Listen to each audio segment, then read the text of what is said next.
Welcome to this Wednesday, December 2nd, Seconds Out. Don't worry about them other MMA shows. Pub Sports Radio, we the best out. MMA Locker Room right here. My boy MMA Unhinged right there on the right of me. I got my boy Boston Nick down there. How you guys doing tonight? You first, Lenny. You are the go ahead. I'm doing great. I've had a great evening. 2-0 today. It feels great, but we're going to talk about some fights and we're going to have a great night. All right. I always like to do a timestamp. So right now, I'm in California, luxurious Long Beach right now. It's 6:05 p.m. Lenny, where are you located and what's the time? I'm located in England, the top of England, to be precise. Newcastle, England. At the moment, it's 2:06 a.m. in the morning, and we're going to be here till at least 4. My man, Boston Nick, man, located down there in Florida, man. How you doing down there? What's your timestamp and everything? Right now it's about 9:06 p.m. Dedication right here over the guy over there in the pond. You know me, as my dad says, hooking and jabbing, sticking and moving. Ready to hit some props for you guys, hopefully, and discuss a little bit of MMA. Let's fucking go. Yes, sir. We got Boston Nick on tonight to go over some of the best props, the best odds, you know what I mean? Because when it comes to capping a fight, who can do it like Boston Nick can? So first off, man, I want to give some special shots out to some people in the chat club that we got. Let's see, who was the first one in there? First one in there gets a lot of love. Bloodthirsty. So Bloodthirsty MMA, man, shout out to you, man. Shout out to who else we got? We got Goats in there. We got Big Show Picks, 2 cents. Just my 2 cents. Billy Brisping, James Boone, Bill Weathers. Yeah, man. So we're gonna get this shit rolling, man. Seconds Out. Jimmy Johnson in the chub. There we go, man. Let's get it moving. Let's get it going. Yeah. So we were supposed to have a special guest on today, but she had to reschedule. So we will be bringing you an exclusive interview. Stay tuned. It should be this Friday. So stay tuned. We're going to have an exclusive interview with the same person I was supposed to be on today on this Friday. All right, man. So look, real quick, man. Last week came and went. Main event. How did you guys like the main event Blaze versus Lewis fight? Well, Lenny, what do you think about this one here? I want to see what the guy over in the pond thinks first. Come on. Just thinking about this fight stylistically was an incredible fight. This fight, immediately when it got announced, I thought Blaze, his wrestling will just overshadow anything that Lewis has, because his wrestling credentials and how good he is on the ground is just absolutely incredible. Blaze, I think he has the most takedowns in UFC heavyweight history currently, which is incredible, especially when Cain Velasquez was in the same division as him, a guy who's incredible at wrestling as well. It's absolutely ridiculous how good Blaze is on the ground. And for sure, if this fight would have happened that weekend, he would have took it to the ground and possibly got the ground and pound win. So, yep. Let me tell you something. I can't agree enough. He probably would have. Lewis would have got back up. He would have got dumped right on his ass. It probably would have went. A lot of people think he would have got him out in 5. I think he probably went at the distance. You want to know the truth. He would just took a beating. It's hard to choke out a guy with no neck almost. But it ruined my parlay because it was going to be Anthony Smith and Blades. And I was going to get great plus odds on that. But I ended up hitting Smith pretty big. We'll talk about that, I think, here in a second anyways. What about you, Millz? Oh, man, I was on Curtis Blades all the way since the fight got announced. Had this half unit on him at straight money, minus 300. Fuck it. Had him in all my parlays to cash out. Had round 3 to start. Everything like that, man. But you know how COVID's been this season, so took that fight off the card. So instead of that being the main event, we had Anthony Lionheart, Bum Smith, the main event versus Devin Clark. Come on. He got the job. Bum got the job done in round 1. Yeah, fighting another bum. But so, yeah, man. So we got left with that as our main event last week, man. So, that was the type of event it was. But, just because that was our main event, I think there was a couple of highlights on some of the fights on there. To start off with the prelims, Sue Majuri. Oh, my gosh. Is that kid impressive or what? Did he just come out there and clean that guy's clock in the first round? Clock, clean clock. I bet him by knockout at even odds for a quarter unit. It was a quarter unit or a little bit more than a quarter unit. Should have put a lot more on it, but you never know. He could have joked him out or something like that, but he didn't. He knocked him out in the first. So what about you, Lenny? Yeah, 44 seconds to be precise. And Right. if you're knocking someone out in the flyweight division in 44 seconds, you've got some real power. This was the third, this tie for the first fastest finish in UFC flyweight history. It just shows that the power this guy possesses. And unfortunately, in his UFC debut, he came up short and he bounces back in an impressive fashion on the weekend. Second fastest, you said? The third tied with the third fastest in UFC. Wow, I didn't know that. Wow, it's news to me. Thank you. Wow, that's shit. He better got a bonus then, right? Yeah, he got the 50,000 that night for that 44-second knockout. LFG, let's go. Yeah, that was a good prop. I had cashed in on that one. Suicide the distance, -130. Another fight on there that I definitely cashed in on, Nate Maness versus Luke Sanders. Got him at +105. I mean, Nate Maness looked pretty good in that fight right there. Yes, he did. Yes, he did. And in fact, I think he looked in the first round. Luke Sanders always comes on hard. He's always listen, Luke Sanders is not a slouch. You know what I mean? He was hitting with shots. He was hitting with good shots. Maness was taking them. And then right when it got to the second round, all it took for him was give his back once, and that was it. You know what I mean? Choke was in. All she wrote. Yeah, all you have to do is take one look at Luke, and he's a physical specimen. For 135 pounds, he looks like an absolute animal. And the first round, this was just pure violence. Both men were trading heavy leather, and then we just saw Luke Sanders, kind of wear and tear a little bit, just kind of, wear down, gassed a little bit, and then Maness took over the fight and picked his shots. Yep. I was worried for a second, and then all of a sudden, bam, it hit. I went nuts. What about you, Millie? Man, speaking of a bam, hit, went nuts. What about Rachel Ostovich? Rachel Ostovich versus Gina Mazzani right there. I mean, let's just talk about that fight for a minute. I mean, we did see one of the most impossible reversals that I ever seen in the octagon when Rachel Ostovich was on below her and somehow switched her legs over her and climbed over her, had her in a quick little guillotine choke, but then got body slammed and out of that. It was a sight for sore eyes. You know what I mean? Yeah, like when I seen that, I'm like, see, this is the talent that she has. First round, she was throwing a few heavy hooks and stuff, but Gina Mazzani just taxed her.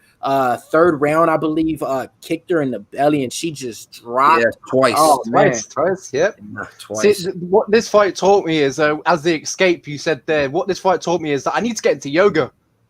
Oh my God! Did you see how flexible she was? It was absolutely incredible. How she escaped from that position, I do not know. And basically, I thought this fight was whoever lost this fight, that was their job. I think it was whoever won this fight keeps their job, and I still stand by that. I feel like Rachel Ostovich is probably going to get cut now. Yep. And actually, Evan Smith was trying to get her job back and will not get that. Ashley Evan Smith is done, man. But what about this one though? One of the biggest upsets on the card, Jonathan Pierce defeating Kai Kamaka right there, coming in at those odds right there. That was an impressive win. Yep. I didn't see it happening like it did, but Pierce is there to stay in that division. You know what I mean? I had Kai Kamaka in that fight. Pierce showed me wrong. I had him in my in another lineup as well, but I don't think I'll fade Pierce next time around unless they're giving him somebody that's a little bit too much for him, which they might do. So look out for that. Yes, especially, man. The UFC did him no favors in his UFC debut. They gave him Joe Lozon. Yeah. True, I mean, if you're getting Joe Lozon in your UFC debut, the UFC are absolutely doing you dirty, and you can't really, in his loss against Joe Lozon, you can't really fault him. Joe Lozon has fought one of the best, all the best people in that division. He's been around, he's a veteran, and if you're getting Joe Lozon in your debut, this guy is absolutely, he what he can do on his day, and what he done on his day against Jonathan Pierce, and we saw how good it was now because Jonathan Pierce looked incredible that night. Yep. Joey Boy is a Boston guy. You know what I mean? I grew up watching him, loving him.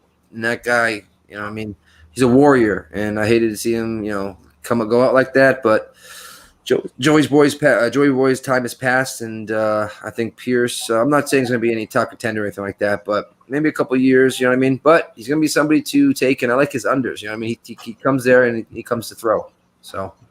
Yeah, speaking of another fighter that we thought that was going to come to throw, and we thought it was going to be fight of the night, Spike Carlisle versus Bill Algeo. I definitely had Spike Carlisle in that fight. Me too. I definitely thought he was I thought he was a little bit high too, -160, because I did like Bill Algeo, the way that he fought in the Contender Series and how he fought Ricardo Lamos in that last fight.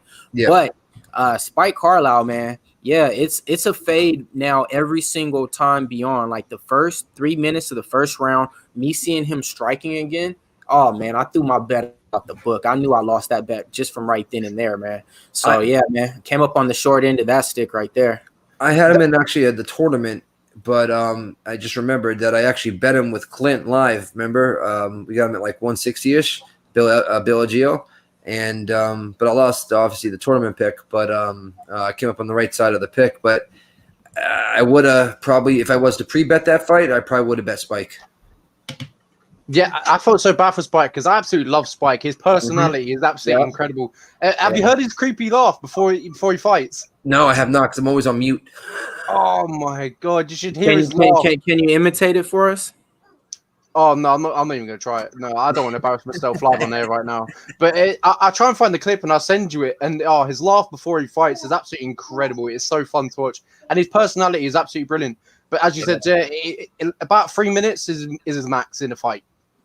Well, yeah, I mean his max for looking good. Because I'll say this: a lot of people are always saying, the fight wasn't going to go the distance. He went to the distance in his last 2 UFC fights now. So like I'll say this, yeah, definitely, he's only going to be good in the first 3 minutes, but he can fight the whole 15. We've seen that now. But next time, I'm definitely fading my boy Spike Carlisle, man. Speaking of one guy I'm not fading, and one guy I've been high on that's been cashing in, Miguel Baeza submitting Takashi Sato. Whew, let me tell you a little bit of something about that. I had Miguel Baeza at a minus 170, and I had him to win in round 2 plus 450. So came up on 2 different ways on that little fight, man. That's a guy I'm high on, Miguel Baeza. Lenny, what do you think about Miguel Baeza and his ceiling? Wow, he looks incredible at welterweight. He looks like he could be a real contender in the division. He's 10-0 in his MMA career, 3-0 in the UFC, and this was his first career submission in his MMA career, and he gets it in the UFC. This is absolutely incredible for his going forward. It shows that he's versatile. He can go to the ground, he can stand and bang, and his striking is absolutely beautiful to watch. The way he stands there and picks his shots, he was on top the whole fight. And he just looked absolutely incredible. And I want to see him get a little bit of a step up in competition, but not too much, nothing too silly. Yep. I mean, I was on Baeza all day. I thought Sato was going to give a little bit more of a showing. I had Baeza in this is the best DraftKings lineup I ever did. It was 638 points. It was Anthony Smith. It was Baeza. I had Porker Parter. I had Bellagio. I had Gina Mazzani, and I had Sue in it. All right. And Gina, as we know, Gina Mazzani was optimal that night. I mean, 144 points she scored, the third round knockout. But Baeza helped out a lot too. So he's a prospect to be looked out for. What is he, 11-0 now or 10 or 12-0 or something like that? 10-0. 10-0. Well, he would have been 11-0 maybe. Yeah, now 11-0. I think it was 10-0 going into the Sato fight. But I thought Sato was going to show more. But we were all over Miguel Baeza live, as you know, Millz. Hell yeah. He got that 50,000 bonus as well. Really? So they gave 2 performance bonuses then, right? Yeah, the performance bonus. Yeah. Wow. Okay. Yep. Now here comes that part of the night, boys. Dum dum dum. Time for the sad news. Fight just been removed. What? Who? Leon Edwards versus Khamzat is not going on no more. Why? Because of COVID. Just another one of those that trickles down. This one was going to be a good fight. Not just that, man. I'm a little bit mad because it was right around the corner. Compared to a fight that you're going to see like in January 23rd, to where like, oh, this fight is scrapped. I'm not really worried about that. That's like a month and a half down the line. This was like in 2 weeks, so I was looking forward to this. But yeah. So this is what's going on right now with the UFC and MMA news. I'm going to keep you guys in tune right now. MMA Locker Room. All right, so Khamzat, that fight got canceled. Lenny, what do you think about this fight first? Unfortunately, what came out with Khamzat Chimaev, everyone said that he tested positive, and it was a false positive. The person who first reported it was the Swedish MMA reporters called Kamara Crew. It came out to they said it was false news. It came out to be false news that Chimaev is, he's perfectly fine. He hadn't tested positive for COVID, but then about, I think it was a day later or even hours later, it came out in the news. Erouhani announced that Leon Edwards tested positive for COVID, and now he's out of the fight, and the fight has been scrapped on December 19th, and they're trying to look to rebook it at 2021, early 2021, and this fight just, it has the makings to be one of the fight of the years, in my opinion. Chimaev just loves to walk forward. His wrestling is absolutely incredible. We've seen the power that he has in his hands in his last fight against Jerry Mershart, and Leon Edwards, one of the most underrated guys in the division, not because I'm English, just because he's absolutely amazing. He's on like a 9-fight winning streak. His losses, his only loss is against Kamaru Usman, who's the champion of the division right now. He deserves to get a step up in competition. I feel like the UFC haven't given him it, but I still feel like he needs to defeat that top five in the division before he gets a shot. And Chimaev, he's not ranked. I think he got ranked recently at 15. And he's fighting now Leon Edwards. It's a great fight. So this is a risk reward for Leon Edwards. If he loses, he could absolutely ruin everything for his UFC title shot, and Chimaev would jump straight in there and take over him. Yeah, so that fight is definitely not going to be taking place. Looking to reschedule in 2021, man. Just that type of year. Who do you guys think would have won that fight? So me, I would have. Shit, I'm repping Chimaev. I would have bet Chimaev. I would have bet Chimaev. 2 years off for Leon almost, right? 2 years off? Yeah, almost like a year and a half. Last fight was RDA for RDA, yeah. Now, another quick question. How did Chimmy make the top 15? Has he beaten anybody in the top 15? No, not at all. They just took somebody out the 15. See, the thing is, my theory is a lot of commissions don't let ranked fighters fight unranked fighters because they need to be ranked. So I feel like the UFC might have pushed him to get ranked so he could fight Leon Edwards. So he could exactly what you said, Unhinged. The same thing just happened with Merab. Merab was supposed to fight Rossano Barsolis. Since Barsoli wasn't ranked, the commission came to him and said, "No, you can't fight him." As meaning like it's not fair, like you have an advantage type thing. So you hit it on the head right there. So I think that's exactly why they did push him on to the rankings with there, man. So yeah, that fight got canceled right there, man. That's just one of them right there. But in other news, I mean, shit. Oh, Nico Price. I mean, what's wrong with getting high? And then you're still going in there to fight. So I mean, Nico Price now got suspended for 6 months for being popped for smoking weed with his fight with Donald Cerrone on there. So that went from a draw to a no contest now. Man, what is going on, man? It went from a draw to a no contest? I thought. Yeah, it went to a draw to a no contest now. Like, I'll just give you guys some few names within the last year. Tim Elliott, Jamahal Hill, and now Nico Price has all been suspended. Who? Kevin Preux has all been now suspended now for marijuana usage and stuff. Like, this stuff is like, I don't know, man. So what do you guys think about that? And he got what I think, because I'm a smoker myself, is that I don't know how they can test him and be correct, because he could have smoked a week or 2 weeks beforehand, right? And you're not supposed to smoke, I guess, 72 hours before your fight, right? That's what it's supposed to be, right? So if you smoke a couple of weeks beforehand, it's going to be in your system. It's in there for a month. So, like, I don't really get that rule. They just need to abolish it. I mean, listen, he's not. I mean, are they worried that he's going to be hindering himself in the fight? You know what I mean? And because you don't perform better. I mean, we all know that. You know what I mean? You're not going to perform better stone in a ring. End of story. So to me, that's kind of like, I don't know. I think that rule needs to be done with. I think it's terrible, man. I think they just need to reverse it. Weed, a lot of fighters use weed for like medical conditions and even to, help their recovery. Think about a lot of people use their weed to, help their recovery. It kind of chills them out, relaxes the aches and pain. Yeah, exactly. Mentally as well. I think they just need to reverse it. I think the commissions are just being stingy at this point. Yep, man. Let's see. Maximum, good point right there. Shout out, man. He said Nico with Alex Moreno, also no contest for weed.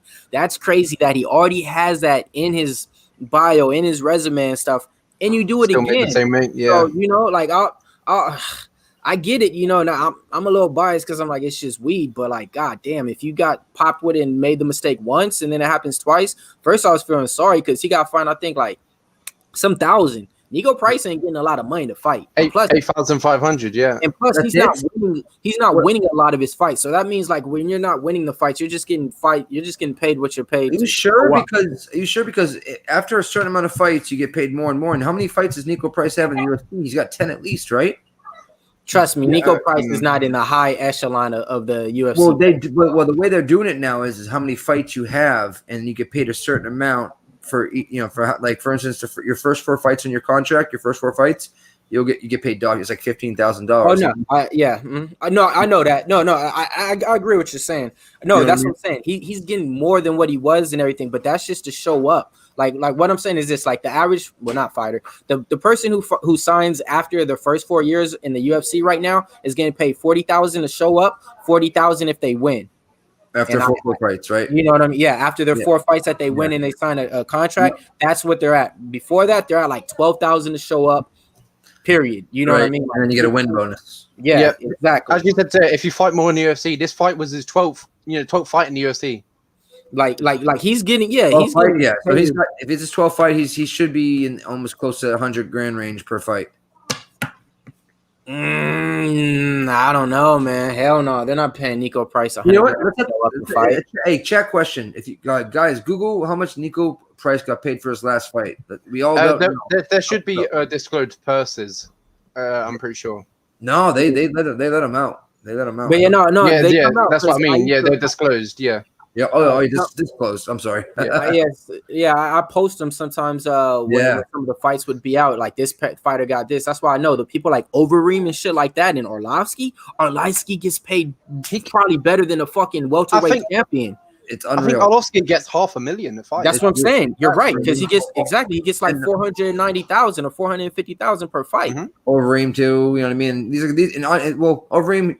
He should probably be getting. But see, Nick, the thing I'm saying is those are all legends, though. Nico Price ain't getting no fucking 100 to show up. But Andre Arlovsky's shot now, so it's almost like you're giving guys with less talent in the UFC more money because they've been around longer. But like, are you gonna actually help the guy that's trying to evolve as a fighter, and you need that money to pay coaches and this and that and the other thing? So they're really kind of like going backwards when it comes to that, because if the fighter's not getting paid enough, he's not get the right training. I know that for a fact. American Top Team, that's expensive to go there to train. You know what I mean? Like certain gyms like that. So if you want to go to a good gym and get all those coaches, it's a lot of money. So a lot of these guys are training sometimes like Mike Perry doesn't want to pay his coaches. You know what I mean? There you go. Nico Price got $30K for fight with Cerrone.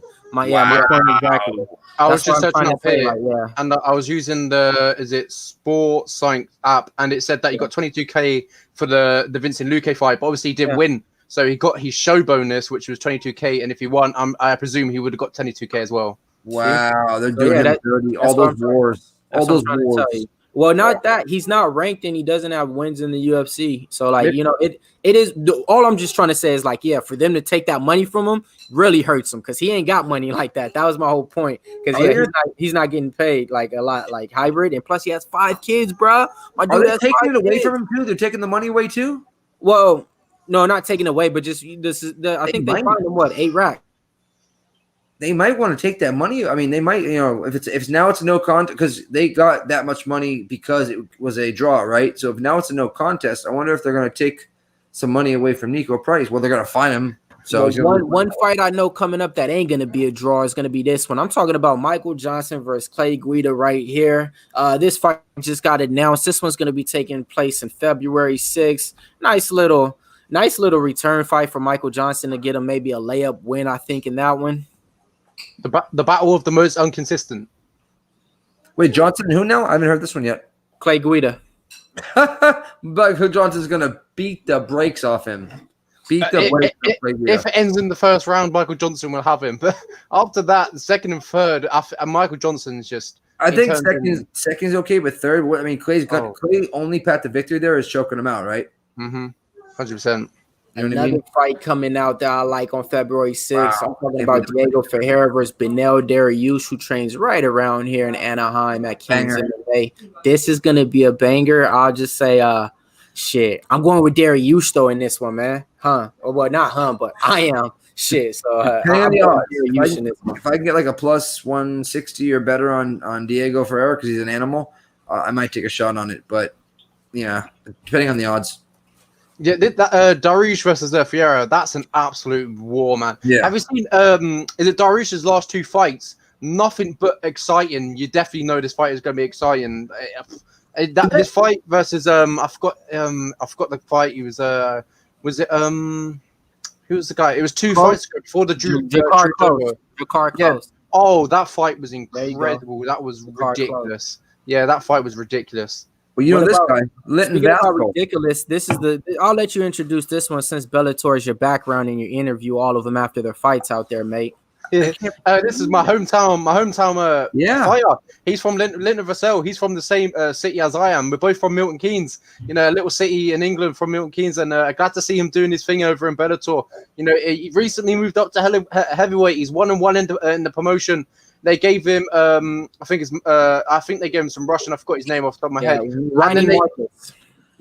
And then they after that they gave him Sergey Karatonov, who was about to get a title shot at heavyweight, and Landwehr stops him in Israel, and now he's fighting Ronnie Marcos, who was scheduled to fight Josh Barnett, and now he's falling in the hands of Vassell.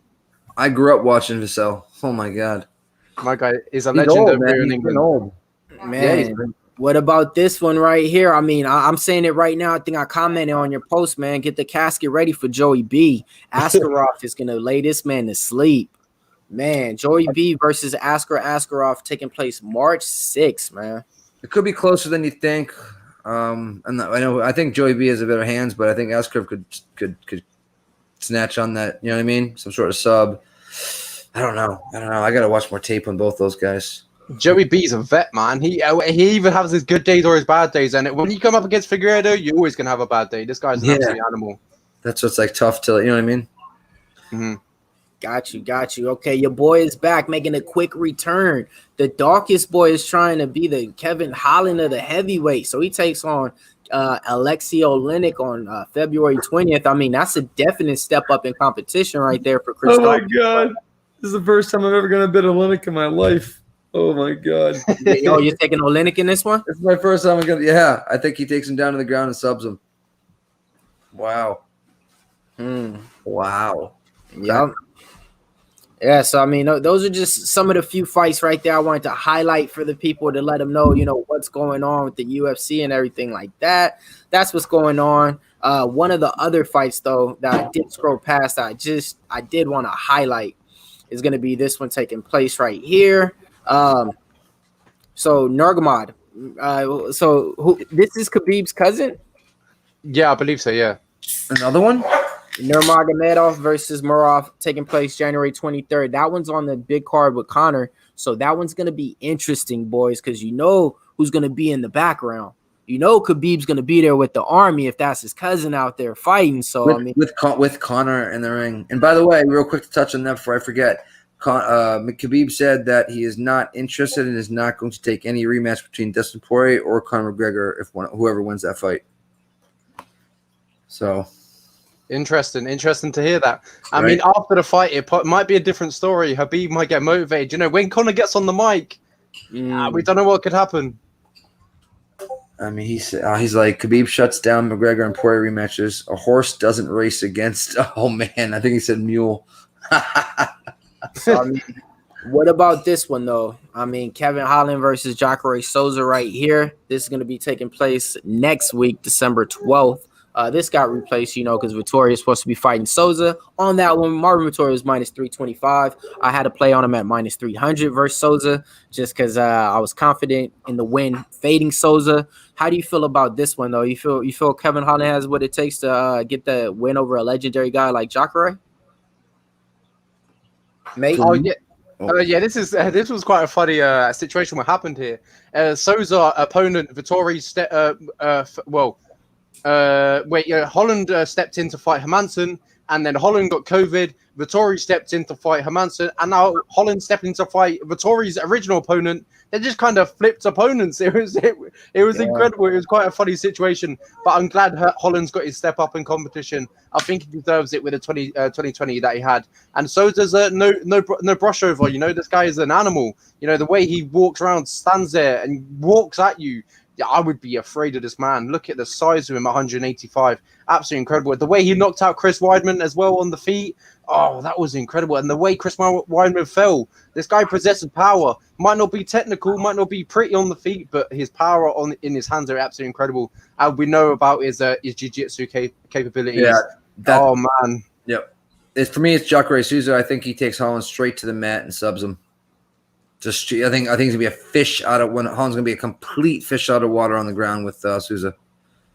I can't say I don't agree. Yes, sir. So you playing the underdog on Jacare Souza? You betting that line? What's the line at right now? Is it out? I have no idea, but you know he's going to be an underdog versus Kevin Holland. Maybe, right? Yeah, I mean, he was an underdog versus Vettori minus 300. Kevin Holland's been on a fucking winning streak. Like, you don't think he's going to be an underdog versus Kevin Holland? I think it'll be close, but they'll probably line him as like a slight underdog, like plus 135 type thing. And yes, it will be underdog. Got it.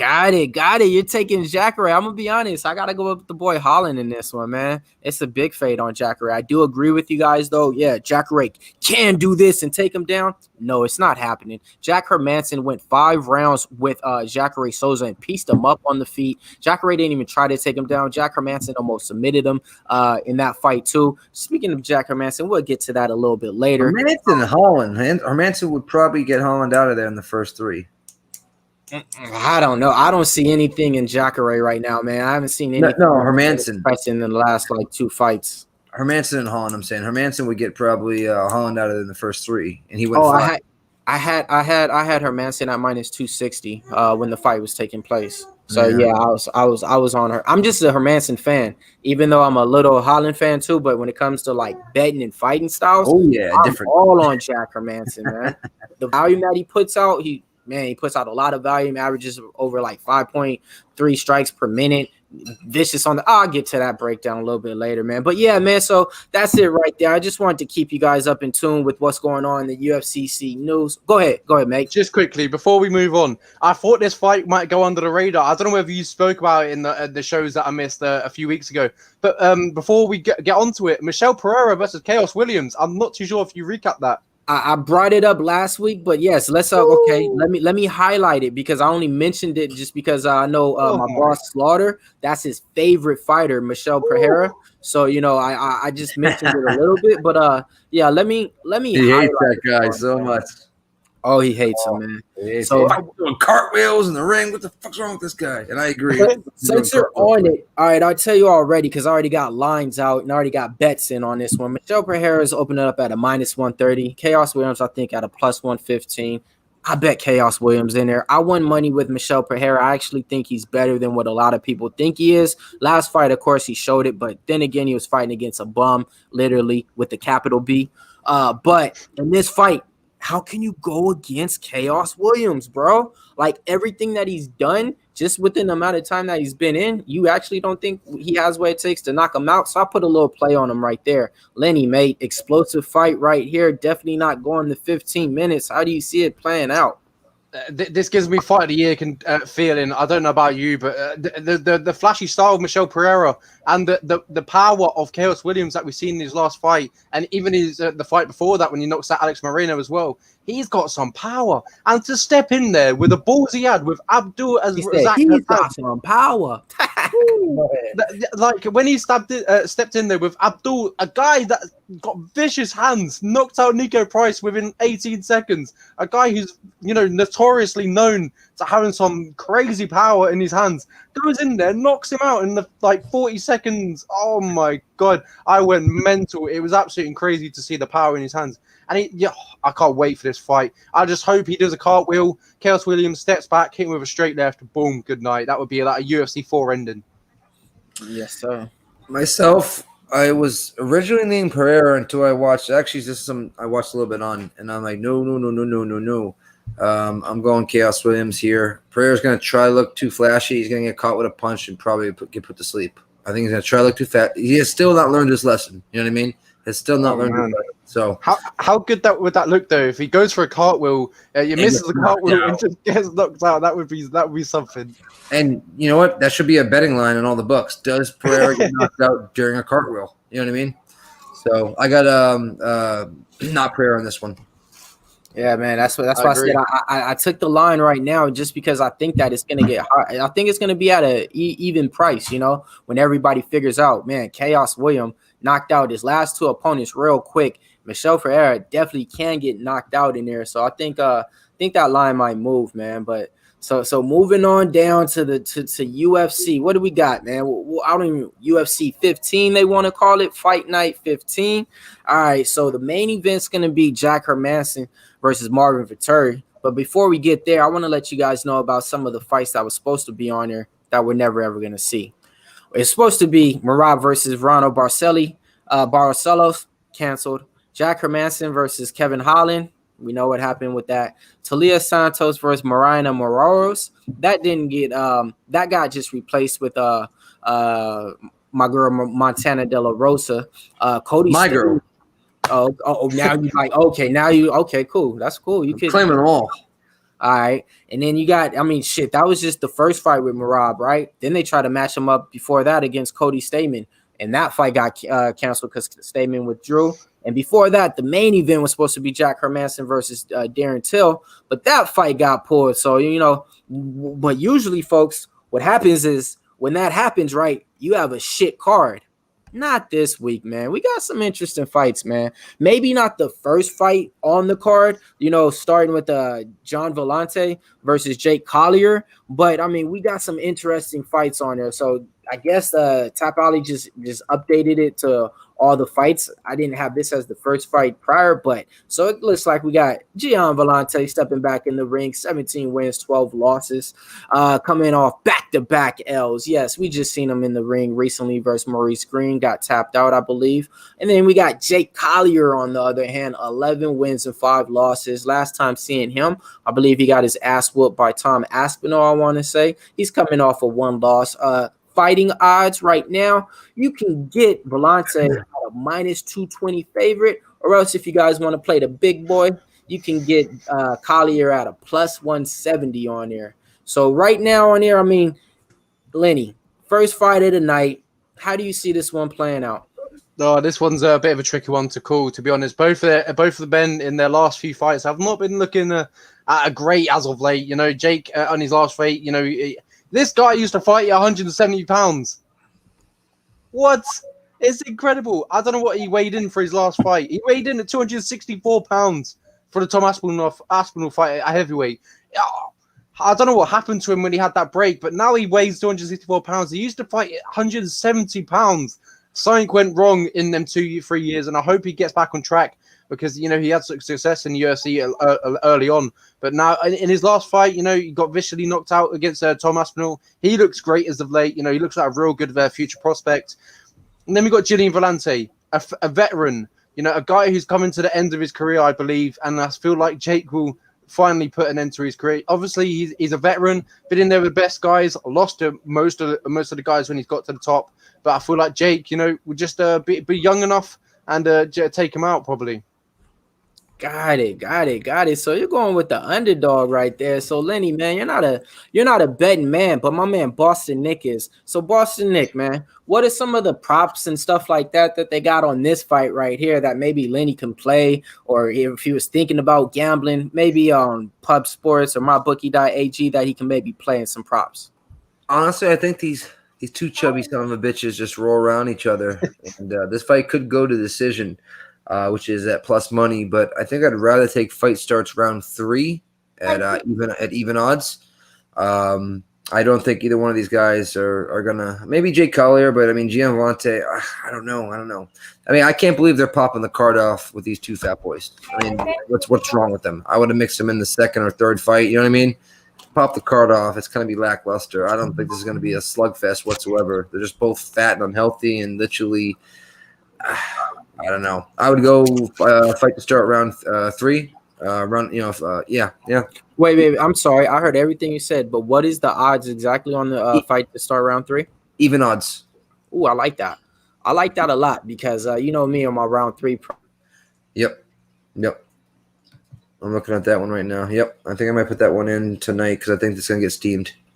Yeah, because right there, I love that because I'm not scared of Villante on the feet. I'm definitely not scared of Collier on the feet either. So I think they're definitely going to be going the decision. So that round 3 prop, I got to say I like it. I love it. Okay, man. So that's the first fight right there. I will say this, though. I hear what you're saying about, the first fight to start it off. I kind of disagree Because in heavyweight, sometimes it's entertaining, just because usually on the first fight of the prelim, it's always like a lightweight, a 125 fight, and sometimes those are not entertaining. They just go the distance and they just kind of like breeze by the card. So I will say it is a little different to start it off with some heavyweights. I will say I'm looking forward to it though, more than I'm not. Roger that. Yeah, exactly. Some people talking about a chat saying that I did Villante dirty. Yeah, I did do him a little bit dirty, but the experience of Villante, it kind of almost won me over. But I just feel like Jake will just kind of put him out in this fight. In his last 2 fights, he's been finished twice, one by submission, one by KO, and he's 35 years old now, and he's just even Jake is the same height. Jake has got the reach on him. Lenny, you did not do him dirty. Okay, I didn't do him dirty. He is in that shape because he likes to eat too much. He did himself dirty. Okay, trust me. I think they both did each other dirty because Jake he was 170 pounds at one point. You know what I mean? So that being said, Villante is not taking shit seriously if he's fighting at 205. Wait, is this a heavyweight or 205? This is heavyweight. Heavyweight. Last fight heavyweight now. This heavyweight. He's been last heavyweight. Fight, he weighed in at 255 pounds. You're talking about what? Three weight classes later. You know what I mean? 4. I mean, come on now, Villante. What are you doing? Get serious. You're one of fucking Weidman's roll dogs. He takes it serious. Why can't you? I can't fault his personality though. Gian Villante has one of the best personalities. He's funny as hell. Yeah, man. I mean, to be a minus 220 on the books right now, though, shit, like, is that? Yeah, that's not warranted at all right here. So I mean, if you guys really want to start your day off, maybe with a win and maybe with the underdog play, shit, Collier might just be a look, or just lines off, 100%. Yeah, right. I get it. Line's definitely off. But one fight coming up on the next, the second fight right here, I don't think the line's off. I think I hopped on it at the right time.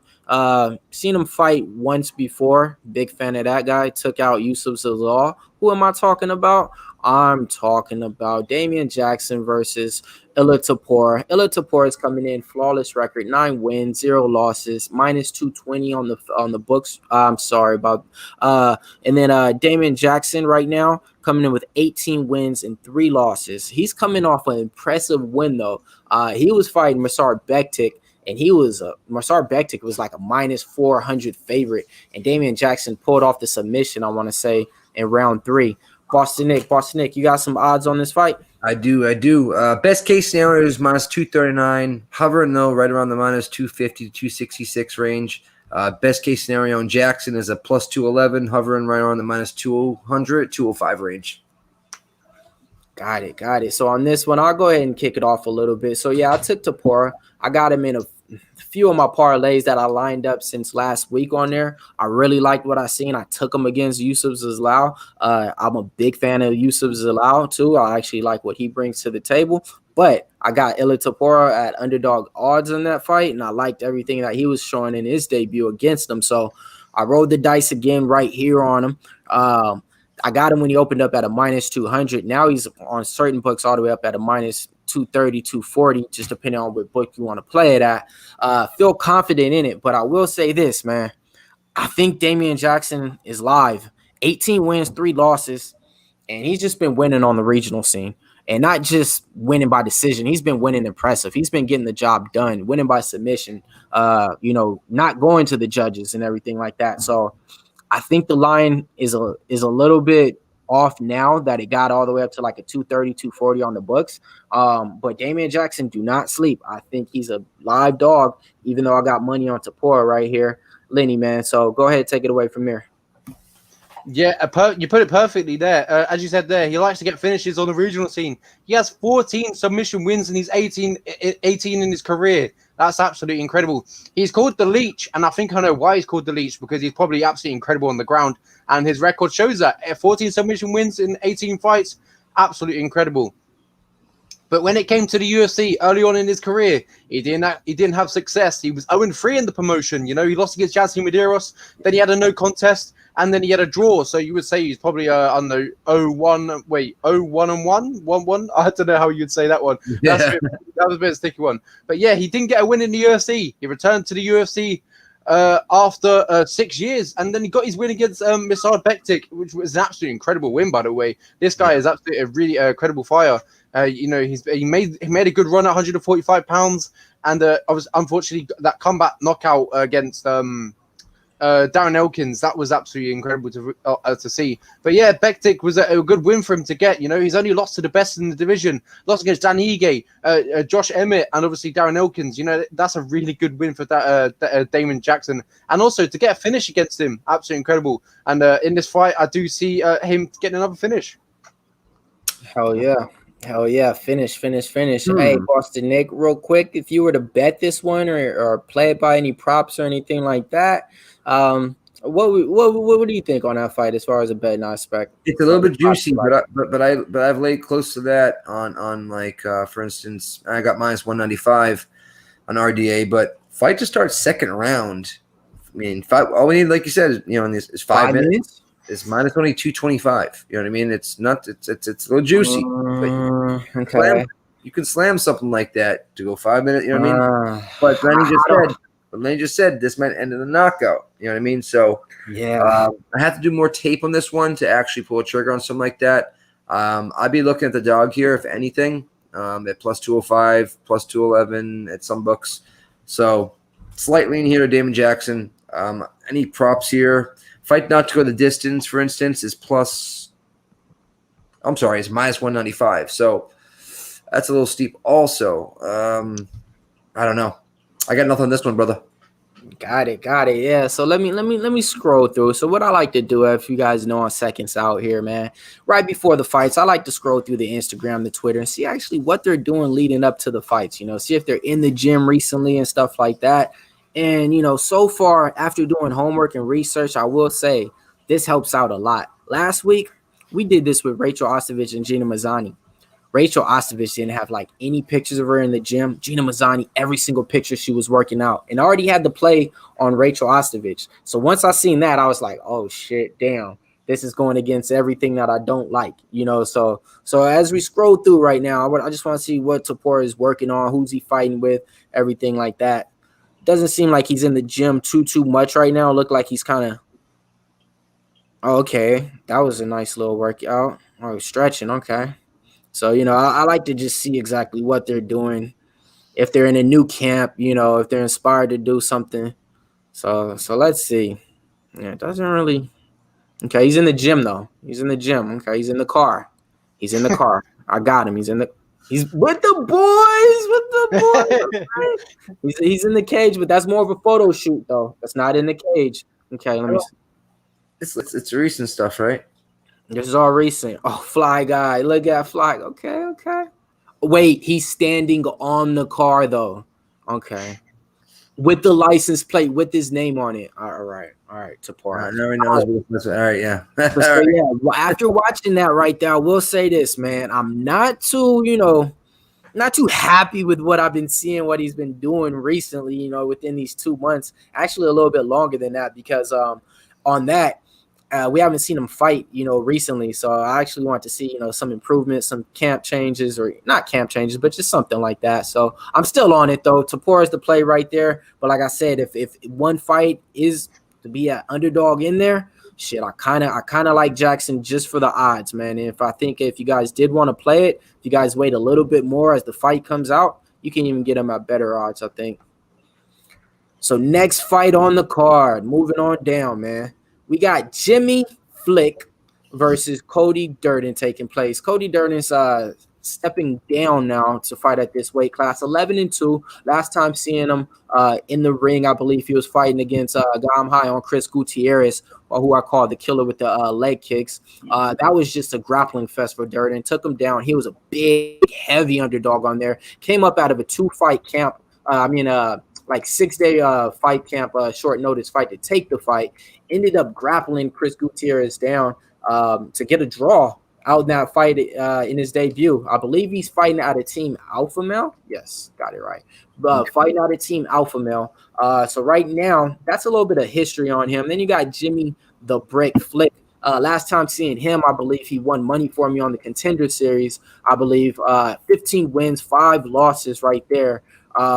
Yeah, that's the only time I'm really familiar with Jimmy Flick right there. So, Boston Nick, what's some price and some props on these two fighters right now? Jimmy Flick right now, we got a minus 161 best case scenario. I mean, he's a minus 205 in some books, but hovering right around minus 165 to 170 range. And then the comeback on Durden is plus 165 best case scenario, but really hovering right around 135 to 145. Got it. Lenny, mate. So in this one, who you like? So far you've been taking a few underdogs and stuff. So let's see how you who you got in this one. Well, I'm going back to the favorite. I'm going with Jimmy Flick, I believe. Is he the favorite? Okay. Yes, Yeah. sir. Yes, Yep. sir. Yeah, I don't minus know. 160. Mm-hmm. As you said there, he's dropping down. Cody Duran dropping down to 125 pounds. He walks around. He's 5'7". Both men are quite big, I believe, for the 125-pound division. They're 5'7", 5'6". That's quite tall for flyweights. You know, I don't know how tall a figureheader is, but he looks quite small. Yeah. I don't know too much about these guys, to be honest, but I'm going to go with Jimmy Flick. You know, he's on a 3-fight winning streak. Last loss is coming against Ray Rodriguez, who's now in the UFC. That was a year and 9 months ago. But, you know, he's active. His last fight was 2 months ago in the Contender Series when he won against Nate Smith. I'll take Jimmy Flick in this one, but unfortunately, I don't know too much about these guys. And on the weekend, I'm going to learn more. Yeah, so Jimmy Flick, I know a little bit about him just off of doing tape study for the Contender Series.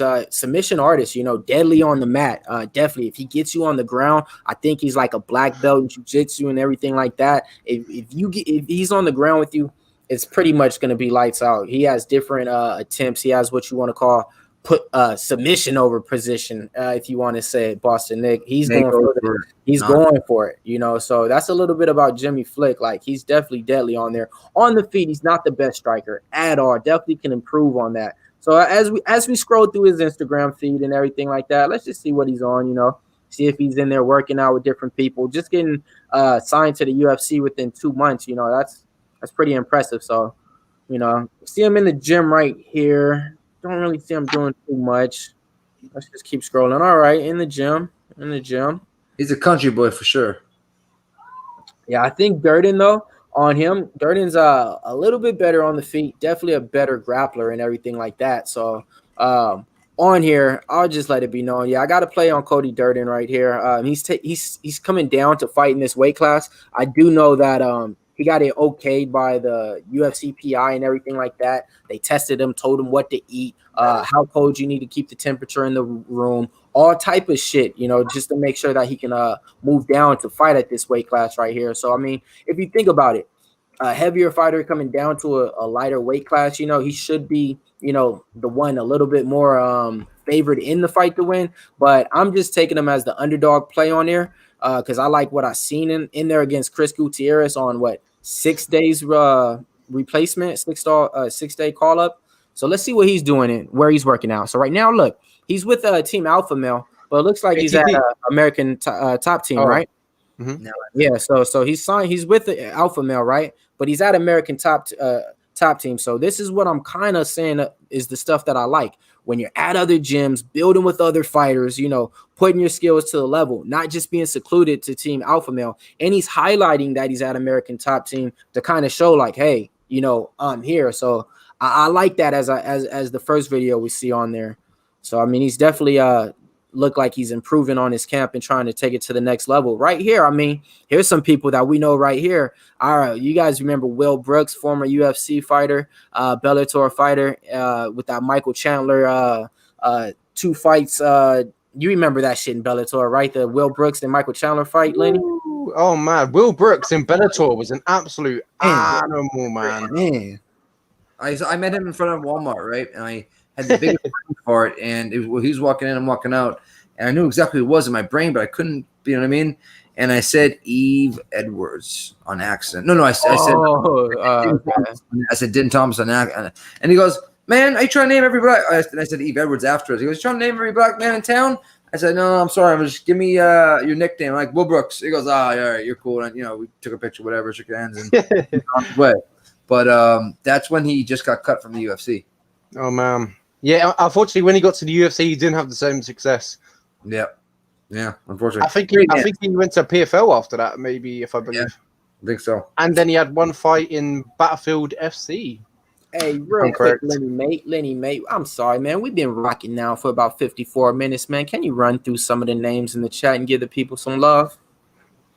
Give out some love to Ryan Wilson. Thank you for joining us today. And we got Hot Echo. Thanks for joining. Just my 2 cents. He's always in the chat. One of the loyal ones we got here. We got Nick Westy, in the chat as well. UFC betting experience. He's in the chat. We got a lot of people joining us. New ones that haven't seen before. We got Zably. I've seen him before. He's always in the chat. Thank you for coming for the best MMA show on YouTube. Seconds out. Make sure you tune in every Wednesday. Our boy Danny, what's up? Yes, sir. Yes, sir. Couldn't say it no better than that, man. Seconds out, the best out, man. Not just that, man. You got some exclusive content coming for you tomorrow, too. They usually do it on Tuesday, but I believe DFS, Brady, and Money Mo is going to be giving you their picks and everything for DraftKings on tomorrow. That's Thursday. Not just that, right around the corner. You got Friday. You got Talking Hands. You got Jeff and Slaughter, even though the same damn person always say that. Then you got Preston. Then you got Brady joining the panel as well, hosted by Money Mo as well. I got a prop for this one, by the way. You definitely want to check them out. I believe their show starts at 9 p.m. Eastern on Friday, so you definitely want to get in tune with them, man. So yeah, moving on down the card. What was that, Nick? I got a prop for this one, this Durden one. Got it. I like Durden as well, but this Durden inside the distance for some reason is screaming at me at plus 313. But he did, I mean, Zalal, and if he puts Zalal against Jimmy Flick, I think Zalal would beat Jimmy Flick and probably take him out inside the distance, to be quite honest. So it's like, and Durden just took Zalal to the, you know what I mean?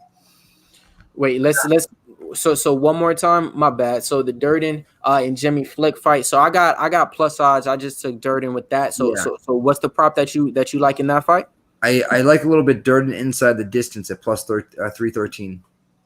Got it. So now I'm sorry again, man, but we got to give this guy Colin Millz a shout out. Why? Because Millz, it's his birthday, so we got to shout out Colin Millz. It's his B-day, so shout out to birthday. And then he's asking, give him a winner. So you want a winner on the card? I got you. Stay tuned. Trust me, I got a winner for you. It'll be probably in the next 3 fights, I want to say. Not looking down the line, but I'll give you a winner that I'm really confident on. Stay tuned, man. All right, so my bad. Moving on to the card, man. Happy birthday to everybody out there. Shout out to Skywalker DFS. Just hopped up in the club. You got Gregory T. Morin in there. You got Nick Westy. Everybody. Pub Sports Radio, man. Just my 2 cents. All right, man. So let's see. On to the next one. This one was supposed to be Jordan Leavitt versus another opponent, but that got replaced. So you got Jordan Leavitt coming in. Last time we seen him was on the Contender Series, looking impressive. 7 wins, 0 losses, undefeated, flawless record, fighting out of Las Vegas, Nevada, versus Matt Wiman, 16 wins and 9 losses, back-to-back L's. Boston Nick, you got some props and odds on this fight? I absolutely do. All right, so right now we got Mr. Matt Wiman coming in at, where is he at? He just lost. My gosh, there he is. At a plus 336 best case scenario. He's hovering right on the plus 300 range. And a comeback on Jordan Leavitt, which is kind of crazy, but I still think he gets the job done. Minus 389 best case scenario, but hovering right around minus 400. Got it. So on this one, I mean, a lot of people familiar with Jordan Leavitt on there because he just fought recently. So it's kind of a recency bias, I'll say, but opened up on the books minus 320 on mine. Now he's all the way up to a minus 420 on mine. So I'll tell you what I did. When he first came out at minus 320, I parlayed him a few times, got him in a few of my lineups and everything like that. But that's all I'm going to do with it. I wouldn't touch it at 400 just because he is going to be making his debut. And you know how that goes sometime, man. Like, you just never know. So one thing I do know, I didn't know shit about Matt Wiman. So right now, Wiman. I don't want to say Wiman because it sounds like Chris Wiman. All right, got it, but it's Wiman. All right. But so I didn't know shit about him. So I'm scrolling right now down Topology. I mean, man, this guy made his debut in 2008, folks. I mean, few wins, Thiago Tarvis has a win over. I mean, he fought people like Jim Miller, Cole Miller. Shit, how many more Millers you want? TJ Grant, Luis Pena lost, Joe Selecki lost. So I don't know, man. I don't know nothing about this guy on there, but shit, I think the UFC is definitely setting it up for Jordan Leavitt to look Exactly. in there. Exactly. So Lenny, how do you see this one taking place? And do you know anything about your boy Leavitt? I don't know anything about Leavitt, but I know about Wiman. You know, this guy is an absolute veteran. As you said, there made his debut in 2008. But if my knowledge is correct, I believe he made his debut in 2006 versus Spencer Fisher. Then he went on the Ultimate Fighter. Yeah, in 2006, made his debut at UFC 60, Hughes versus Gracie against Spencer Fisher, and then went on to the season 5 of the Ultimate Fighter, and obviously he didn't win that one. And then he's been around for the best of the best, as you said there. You named him, and unfortunately at the moment he's on a 2-fight losing streak. Recently came back after 5 years, 5 years he came back. Last fought in 2014, came back in 2019, and unfortunately hasn't gone for the best for him. And I feel like it's not going to get good for him this night either. I think Jordan Leavitt, the younger of the fighters, he's going to go in there and pile on the pressure. Hell yeah, liking what I'm hearing, Boston Nick. You got a prop or anything that you feel comfortable with? Because I know you're not touching a minus 400 favorite. Jordan Leavitt's over at Syndicate Training. He's a submission expert. And they're giving us a plus 145 by submission. Matt Wiman is past journeyman at this point. I really think that he gets him out of there inside the distance, which you can also take, by the way, inside the distance. Fight doesn't go decision at minus 150, so you get both guys. But I don't see Wiman getting him out of there. But I don't think he knocks him out either. If he does, he drops him and subs him. So I'm going to take that plus 145 submission prop on Mr. Leavitt. I like that. I like that a lot. That's something that I'm probably gonna intertwine too. So real quick, let's just see what Leavitt is on right now. Let's see. He came off a big win off the Contender Series. Oh yeah, that was I remember. I just want to see how he's looking in the gym on Instagram and everything. Mm. Well, to be honest, I don't need to do no research on that because that's a minus 400. I'm not even looking to do too much with that because I already got him in my parlays at that for the 325. So yeah, he doesn't even get the research on that. We'll just move on past him, man. Damn. So I think, Kill. Look at this. TJ Kill won my decision. All right, it's ballsy, but hey. Oh shit. Well, I mean, this was the fight right here that I believe that was supposed to be kicking off the prelims. Okay. So, but it got rearranged as the card went. I do believe, it should have got, replaced as this fight right here, a little bit more higher on the card, just because both of these fighters got names and reps that we all seen fight in the UFC. So you got Louis Smoker coming in, 16 wins, 7 losses, coming off a loss. Last time we seen him, I believe, against Casey Kenny in that fight. Then you got Jose Alberto Quiznos. I like to call him Quiznos, just Quizmos. Coming in off a loss. Last time we seen him in the ring was versus Sean Malley. 8 wins, 4 losses. Kind of a 500 fighter in the UFC. Boston Nick, you got some props and odds on these fighters? I absolutely fucking do. This is actually a fight that was rescheduled, a couple of weeks back, right? They were supposed to fight Smoka and Quinones 3 weeks ago. 3 weeks ago. Right now we got Smoka coming in at minus 130, best case, hovering right around 35 to 40, minus 140. And then you can come back on Quinones, best case, plus 120. Some books plus 100, plus 115, plus 120-ish, depending on your book. I don't like Smoke at all here. I think Quinones gets him out, and I'll just go right off the top. I think he's a good dog in this matchup. I'm gonna go Quinones.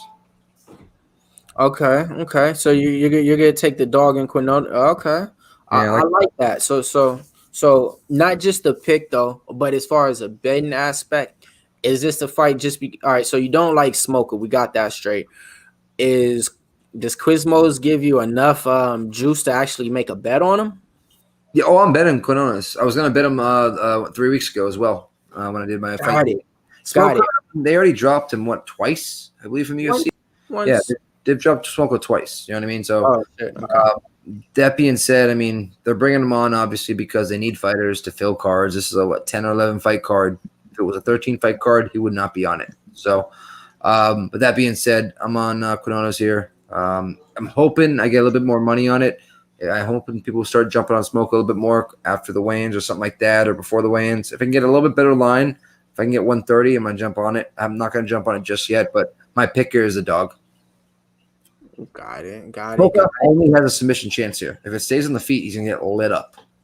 Lenny mate. I mean, we all got two eyes. We all got two ears. Shit, we all don't see shit the same. Let's see how you see it. I see the fight going the same way as Boston said there. The only way Smoker does have a chance is on the ground. On the ground, he's absolutely incredible. And he said that Jose Quinones on the feet, I feel like he will piece up Lewis Smoker.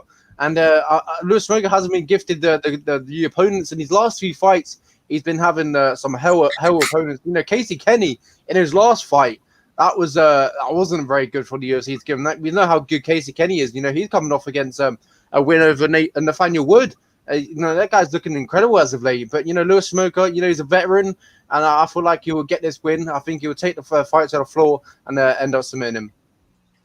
Got it. Okay, yeah. So I gotta say, man, I absolutely disagree with both of y'all, man.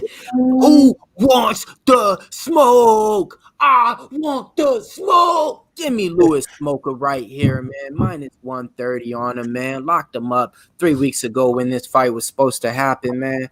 I'm not saying that Smoker's a great fighter. I'm just for the third time after this fight. I'm just saying that he's better than Quiznos right here, man. Let me tell you something. So yes, if you don't want to play Smoker at minus 130, I think you can get some plus money for Smoker to win by decision. I'm not even going to roll the dice, though. I got him at plus 135. I just think that he can actually win by submission. And on this, when I said I'm serious, I want the smoke. Lewis Smoker, and he trains around here too, a little local guy. But I will say this, the camps ain't high on him out here. They say when he's hitting I chose Lewis Smoker. Oh, okay. I chose Lewis Smoker by submission. Oh, my bad. Okay. I tell you this one, Quinones has fought in his last two fights O'Malley, Carlos Huachin, but before that, Nathaniel Wood. So, okay. Watch this. You like Sumo Jury? Yeah. Armbar, Smoker. Who did that? Smoker. Wait. Okay. Smoker beat Sumo Jury. Cut from the UFC twice, but we'll see. So, but no, I get it. I mean, see, this is bet too. You can actually bet Smoker by submission if you want, and then take if it gets high enough on the dog. You know what I mean? What is Smoker by submission? What was that?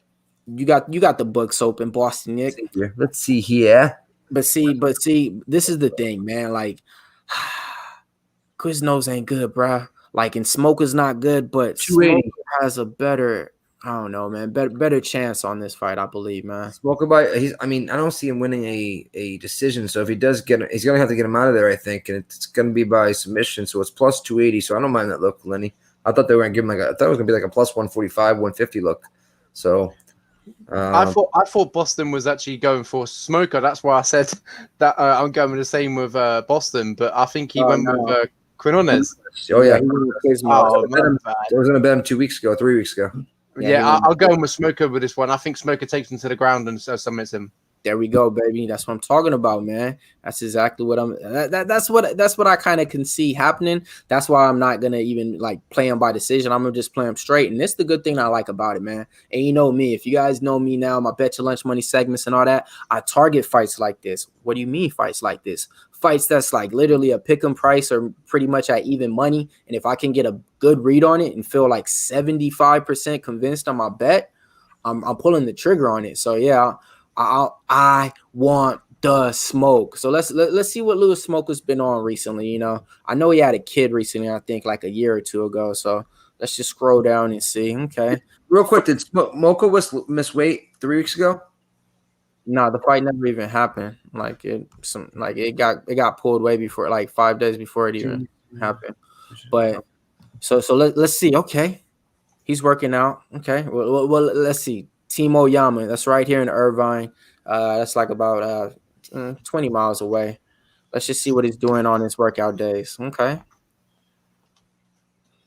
But yeah, so let's run through the people in the chat, man. See what they're saying like on this fight, man. That's one thing. Let's do. Quiznos is a bum. That's I'll tell you in the PC. You got Dabry Ramos, literally SK. Okay, US. Okay, let me see. Smoker. Okay, let's see. Yeah, the guy, a head case for sure, but missing weight, big wake ups. He's had 2 weeks to get serious again. That's all he needs for this guy. Yeah, that guy's correct. The fight of the day of the fight, when they were scheduled to fight first time, the commission deemed him medically unfit to fight.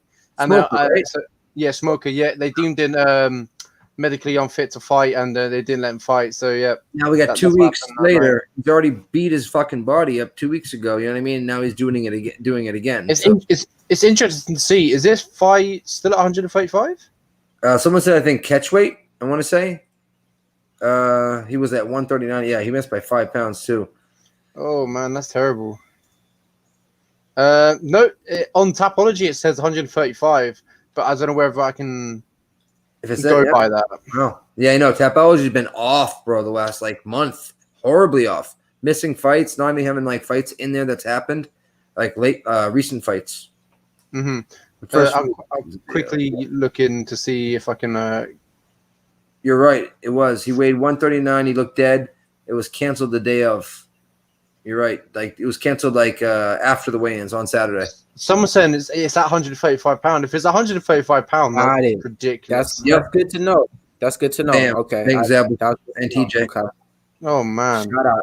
Hey, that's why we got some of the best cappers and MMA fans out here, man. We're not expert at this, but you want to know who is? Our motherfucking pub club chat crew, man. They won't let nothing go. They got our back 100%, man. That's what I like to see. So, I mean, that's one video right there. But, I mean, just hearing what you guys said, oh, shit, he's flossing a cookie. And Ryan Wilson, real great point. Former 125er that can't make 135. You see what I'm saying? And that's what you – I just said that, showing a cookie. That gives me vibes of Mike Perry. Right. It was a workout. It was like a CBD or like a workout cookie or like a CBD cookie though. I seen he was promoting a company. But if he was smart, he would come in 4 pounds overweight, take the fucking loss, the L when it comes to the money, so that he comes in a little bit stronger, or whatnot. But because he knows there's no way they're inviting him back, win or lose. They're not inviting him back unless it's a short notice fight. Hey, Smoker, you want to fight this guy? You in shape type thing? Smoker's a bum. I know Quinones is nothing to talk about whatsoever, but I just think only thing Smoker has is submissions and transitions. So I agree. Yeah, so I mean, on that though, I mean that is the main fight on the prelim. So I mean, what about a prop as far as the fight to go to distance on there? Do you have that on your book right now? Because I know it should be opening up on mine by tonight. On this fight right here, Smoker fight, plus 115, no distance. No, to go the distance. Minus 145. Okay. It's not bad. I kind of like that. I like that. I kind of like that. But the only thing is just depending on how the night is going before I get there, I might play that. But usually fights that I have, like a unit on, I try not to get fancy in there and double dip and, do stuff like that.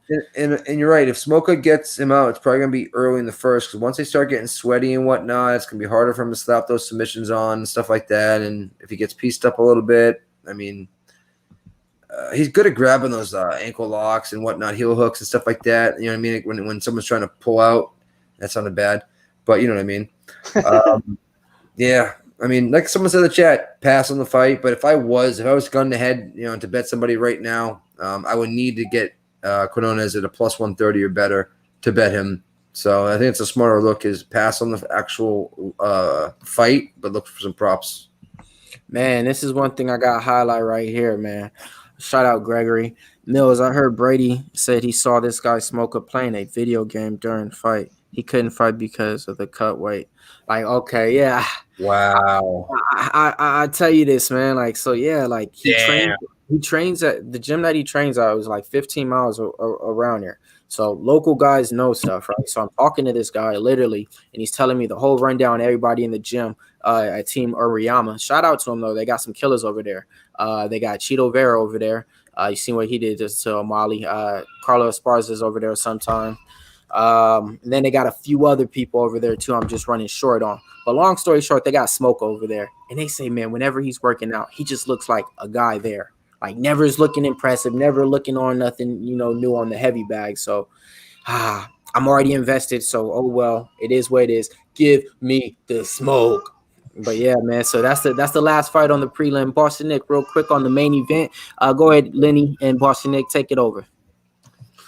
On the main event, as in we're at the main event, really? I think he means this main right card. here. My bad. Main fight. First fight on the main card. My bad. I'm on best fight pick, so I'm not sure what yours is saying for main event. Who's main event? Wait, does he want main card or main card? First fight, the main card. We got Nate Landwehr versus Evloev. Let me see here. Let me bring that up real quick. Nate the Train. Oh, I mean, this is ridiculous. I mean, Movsar should, in my opinion, beat Nate. I mean, obviously that's why he's a minus 600 and change. You can't parlay him. You're not going to get any type of grease, is what I call it. Not juice, but grease on that. Fight not to go to decision is plus 145. I don't mind that at all, actually, at plus 145. Fight not to go to decision. But I mean, real quick on this one, man. So I mean, the first fight on the main card. I mean, we got Movsar Evloev coming in with a flawless record, 13 wins, 0 losses, versus Nate Landwehr opening up 14 wins and 3 losses. Yes, heavy favorite coming in with Movsar Evloev in there. I will give you guys this though. These guys have a history. These guys have a experience before. They both fought in the same organization. Nate Landwehr went over to I believe Russia or some shit, beating all type of people over there. Never fought Evloev. Long story short, this fight was supposed to take place in a different organization. I think it's going to be fireworks. I think it's going to be a hell of a fight to start off the main card on here.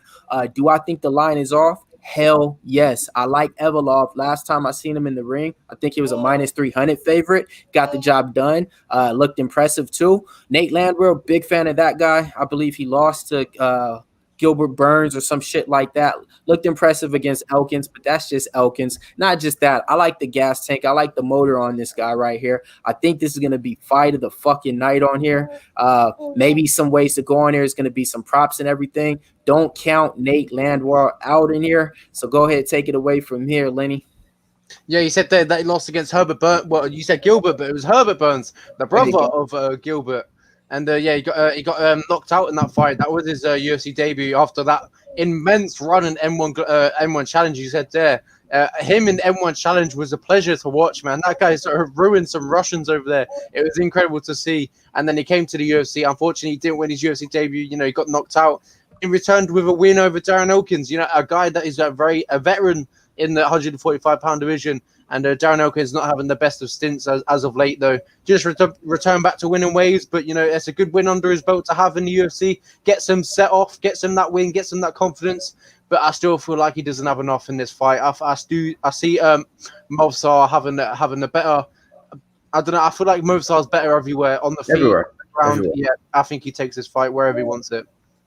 Yeah. So Boston Nick, give the people now some props and some plays that they can bet this fight. Maybe I like no distance at plus money at plus. Let's see here. Fight does not go to decision is right now currently at 1 second. I do apologize. I clicked on the wrong one.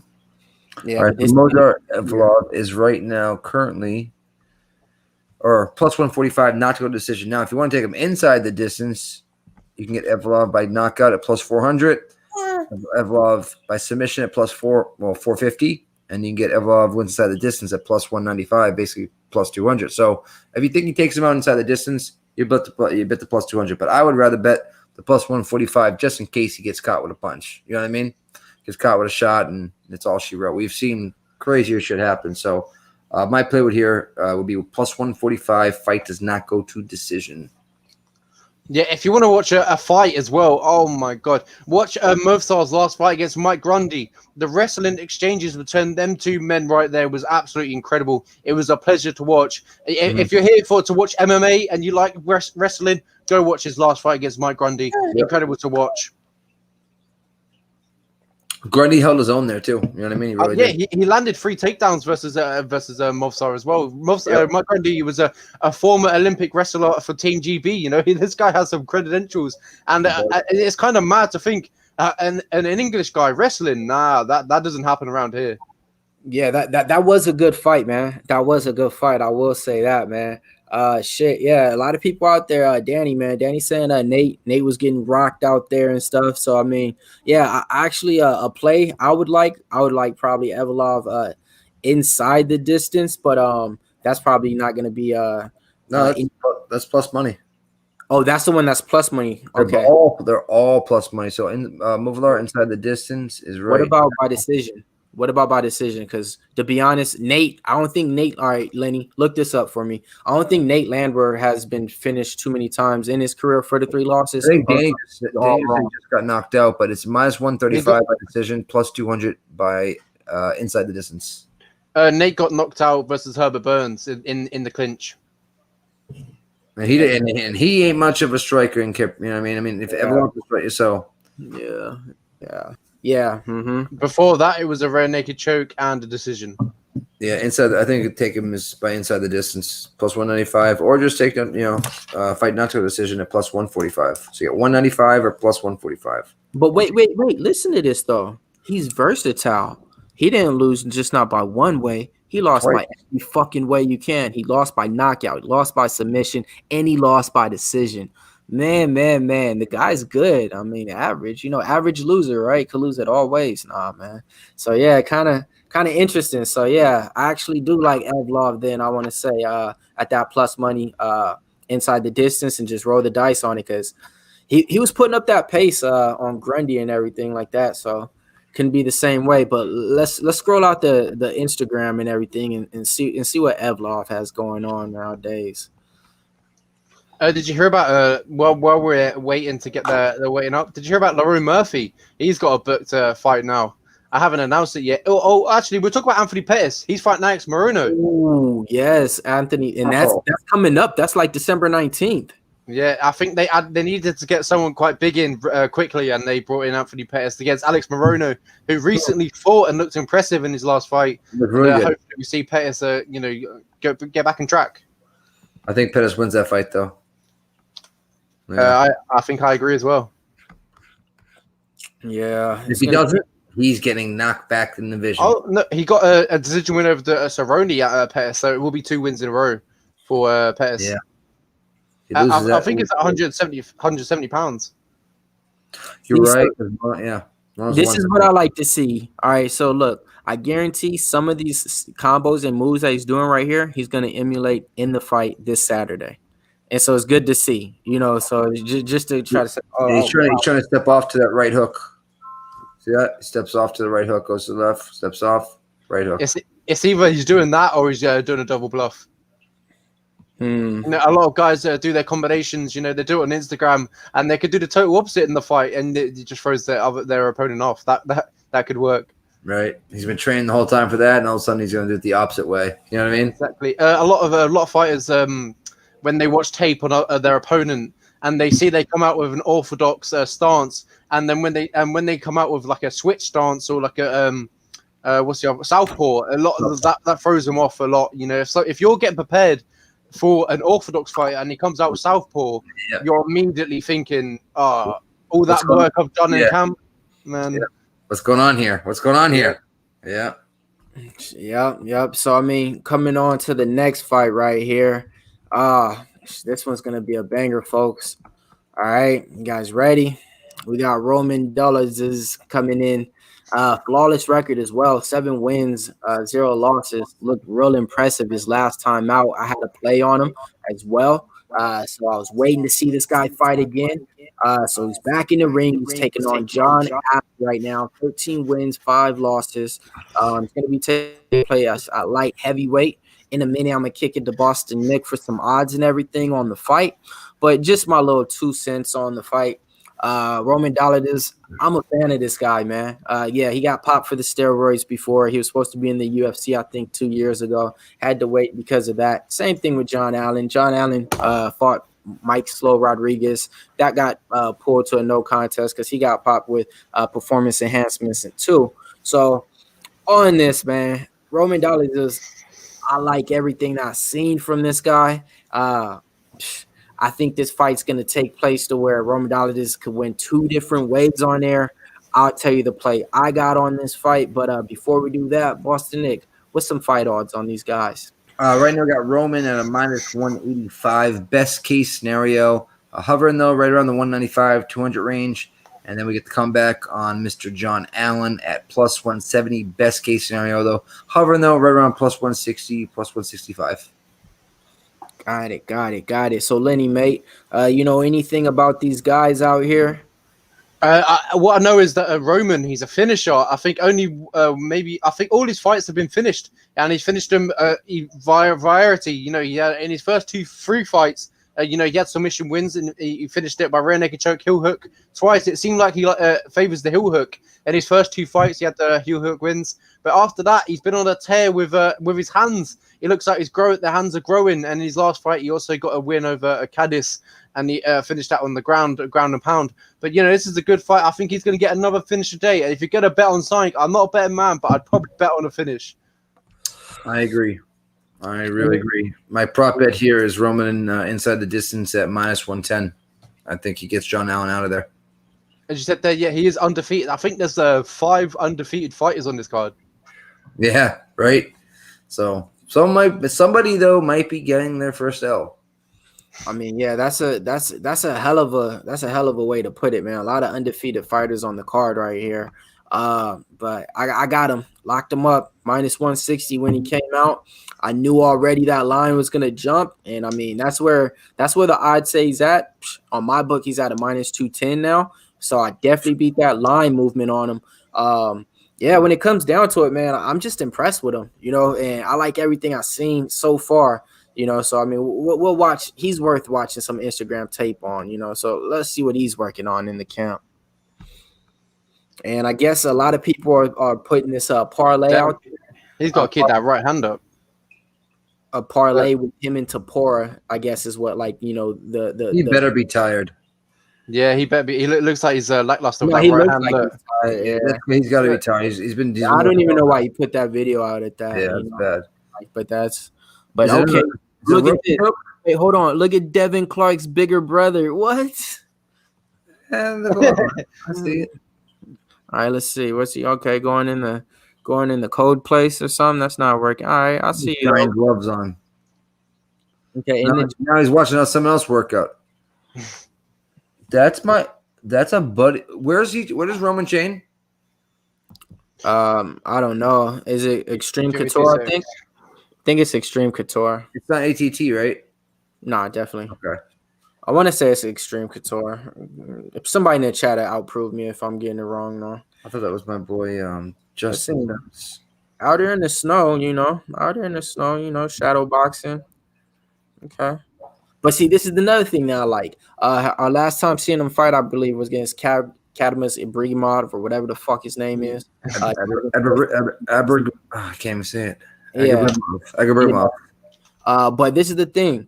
That was kind of a while back, you know. I want to say probably like 6 months ago. Not one of those guys that you see out there and he's just fighting right back in there. So, I mean, within this amount of time that he's been in the cage, already fought in COVID, he should be improving in camp, you know, everything like that. I'm going to kick it to the chat on this one, you know, and give them some love and see what they think about this fight. Oh, let's see. Okay, yeah, Extreme. Okay, so he is Extreme Couture. Okay. So, yeah, I like that fight right there going that. Hey, Boston Nick, do they have any props for round 3 to start right now on your book? Let me see here real quick. Yeah. They have right now, fight starts round 3 at plus 135. You're talking about the John Allan Roman fight, correct? Yes. Yes. Plus 135. Okay, that's a little scary to me, though, just because I think Roman can get it done 2 different ways, you know. And I think the second round 185 though. Okay, I like that. That's playable for me compared to what that second round in that other fight was minus 225, right? Yep. Okay, so yeah, I definitely like that. So I mean, the play right here will keep it moving on down the card. For me, is Dolidze right there. I locked him up at minus 160. He's already up at a minus 200 now. And then the prop that Boston Nick want to go with. Go ahead. Roman inside the distance, minus 110. Roman inside the distance, minus 110. Not a bad look at it at all.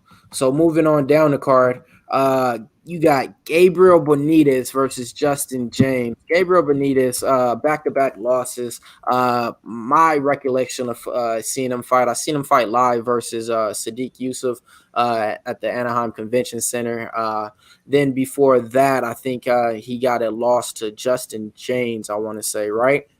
No, I'm not a loss to Justin James, to Omar Morales. That's who he fought.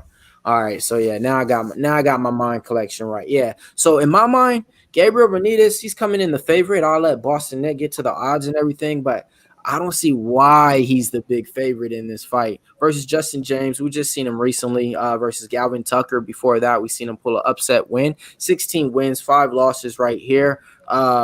Both of these fighters, I think, are coming out of both good camps. You got Gabriel Benitez trains out of AKA, and then you got Justin James coming out of Extreme Couture. Boston Nick, what's some odds on this one? All right, right now we got James at a plus 186, best case scenario. He's hovering though, like right around plus 175. On the comeback on Mr. Gabriel Benitez at minus 200, best case scenario. He's hovering right around minus, well, it's actually really weird, 200, 227. Got it. So, Lenny, mate, in this fight, how you see this one playing out? Who you got?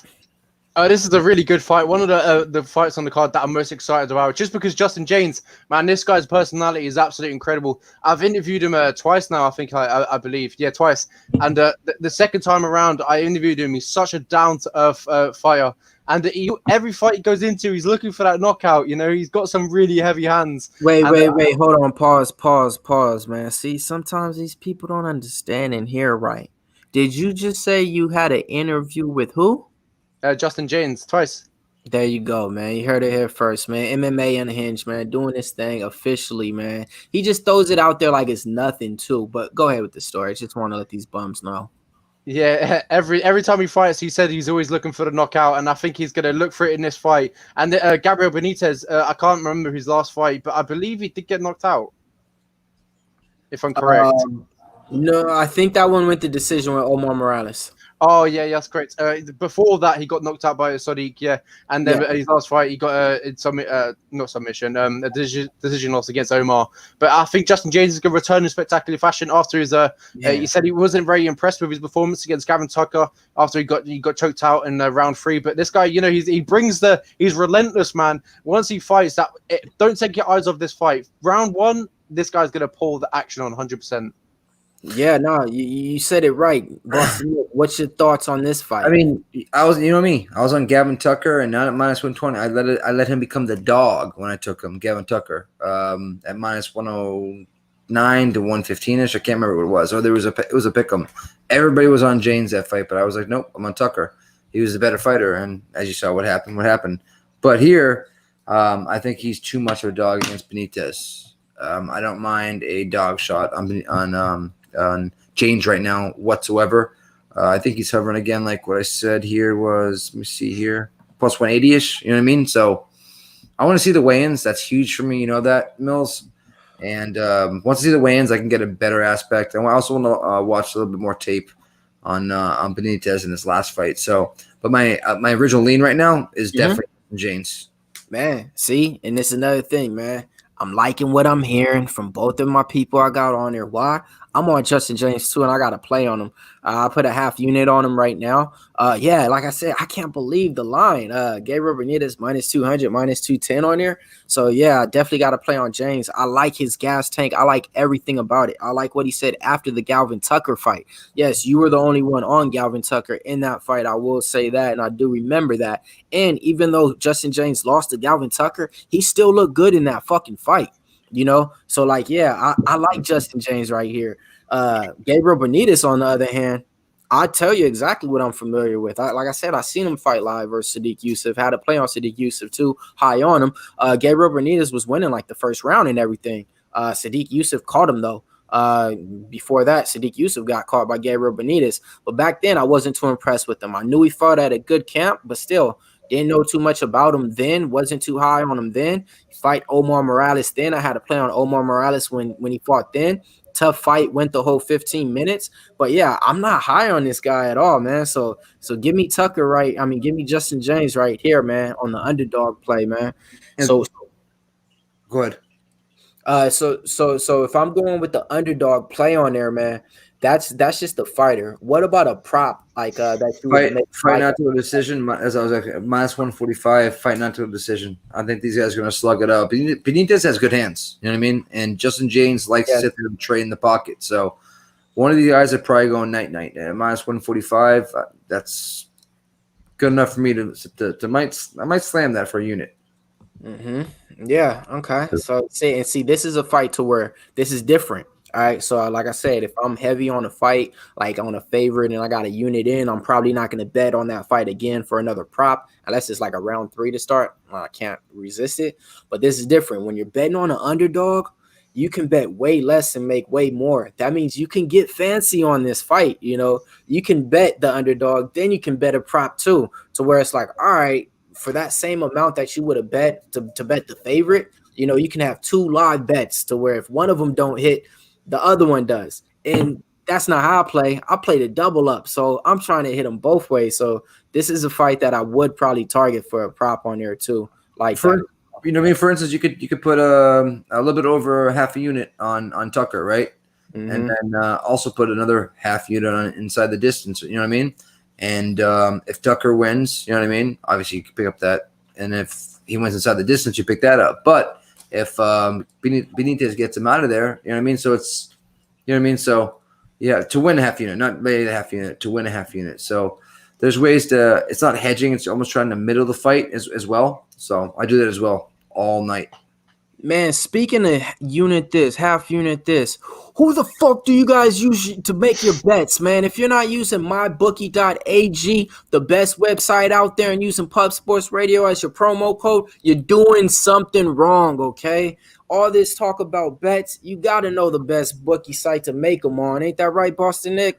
Yeah, mybookie.ag. If you're using a debit or credit card, you get a 50% match bonus. And minimum deposit, $99, up to $1,000, by the way. And if you're using Bitcoin, which is easily convertible through Cash App on your phone, through debit or credit card, it's $1,000, up to $1,000, 100% match bonus. So you lay $1,000, you're getting $2,000. There you go. There you go. And then I'm going to bring up a point right here. Yeah, good thing I did just see this comment because I did see something about that too. Not just that, man. Usually, all right, Boston Nick, now you might feel different about it because usually when emotions get involved with family, we feel different. But this is a motivational one, and I feel him on this one too.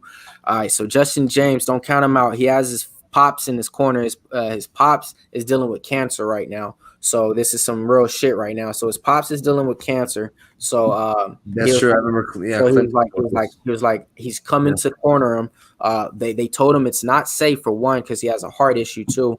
But his dad and him and everybody, they're like I know that he's not gonna ever be around for another fight ever again. So he's never gonna get this opportunity. So he's taking it and doing it and everything like that. So like, yeah, that's one thing to where he's gonna have a heavy heart in there. But to me, I'll be honest, man. I think that's going to influence him and encourage him because if I was going out there and anything and I'm looking back and I'm seeing something like that, like I'm going all the way fucking out. You know what I mean? There's no way I'm folding. And on top of it, you're facing Gabriel Benitez. You're not facing a killer that can just knock your ass out with one punch. You know, he can get you with volume, maybe like Max Griffin can, you know, but yeah, so I will say this real quick, right? We usually play against them when emotions get involved in the fight, right? But Boston Nick, is that going to change your emotion, your pick or anything like that? No, because I'm a man, and if I was a man, my mother passed away in 2012, and if I knew she was terminal and whatnot and had X amount of days left and she said she wanted to be in my corner, that woman would be in my corner. You got to put me out with a friggin' hammer over my head. I can promise you that. You know what I mean? So I just hope he doesn't go for something that's not there and leave himself open. But I know for a fact he's going to fight until that man can't fight no more. So there's a difference. Now, when there's a fighter that, you know, their dad or their mother, whoever it is in their corner alive still. So he's not going through that grief, like Clint said. He's not going through that right now. It's not in his head yet. Right now, his father is still alive, and it's going to be in his corner and rooting him on. You know what I mean? And that's all it takes for a fighter to overcome something. Whether he's tied in the corner, his dad looks at him like, "Hey, I got a couple weeks to live, son. You better go out there." You know what I mean? Right. So compared to somebody being already passed away, right? I got chills. You're thinking about it. I got chills. When you're already gone, you're thinking about it. It's mental. When you see it, it's a whole different thing. Exactly. And so yeah. My mother would have said, if I was in that position, you know what I mean? I'm in, I'm in a fight, and she gets out there. You should got your ass whipped that round. Do this one for me. Chills again. You know what I mean? I'd go out there and leave it all on the freaking board and do as best as I can to win that fight for my father, mother, whoever it was. You know what I mean? So it's a different situation in this situation because his father is still going to be in his corner. His father is not in his corner, and he's not going through grief that just happened a couple months ago or a month ago. A week, you know what I mean? So in this case, I hope Justin James whoops that ass. I hope Benitez is safe. It's okay after he whoops that ass, but let's go Justin James. Get that for your daddy. Yep. All right, man. Thinking about daddies and moms. I mean, we're moving on to the next card, man. We got Montana De La Rosa coming in with 11 wins, 6 losses versus Taila Santos. Montana De La Rosa, I mean, she was one of the first fighters on Ultimate Fighter that made it known, to be like a mom on the show and to have a kid, and to be in the UFC. Not just that, but to be a young fighter doing that, So hands down and salute to her all the way for being able to do that and train, and everything like that. And not just that, I mean, she's a pretty girl too, so she just doesn't got to be in the gym fighting like this, but she's doing what she's doing. Keep you guys updated on some fighter news. She did just get signed to an updated 4-fight contract, so that means that the UFC is actually backing her. She's only 25 years old in there, so I think they actually like what they see in the potential in her, just because she did come off of a loss, I believe, in her last fight versus Vivian, or I would say, or something like that. But that was a fight to where I had her as an underdog at plus 225, and I actually think she did enough to almost win out the fight. So that's my little take on Montana De La Rosa. I'm actually high on her on this fight. Go ahead. Was it Brilla or was it Vivian Arujo? She fought last.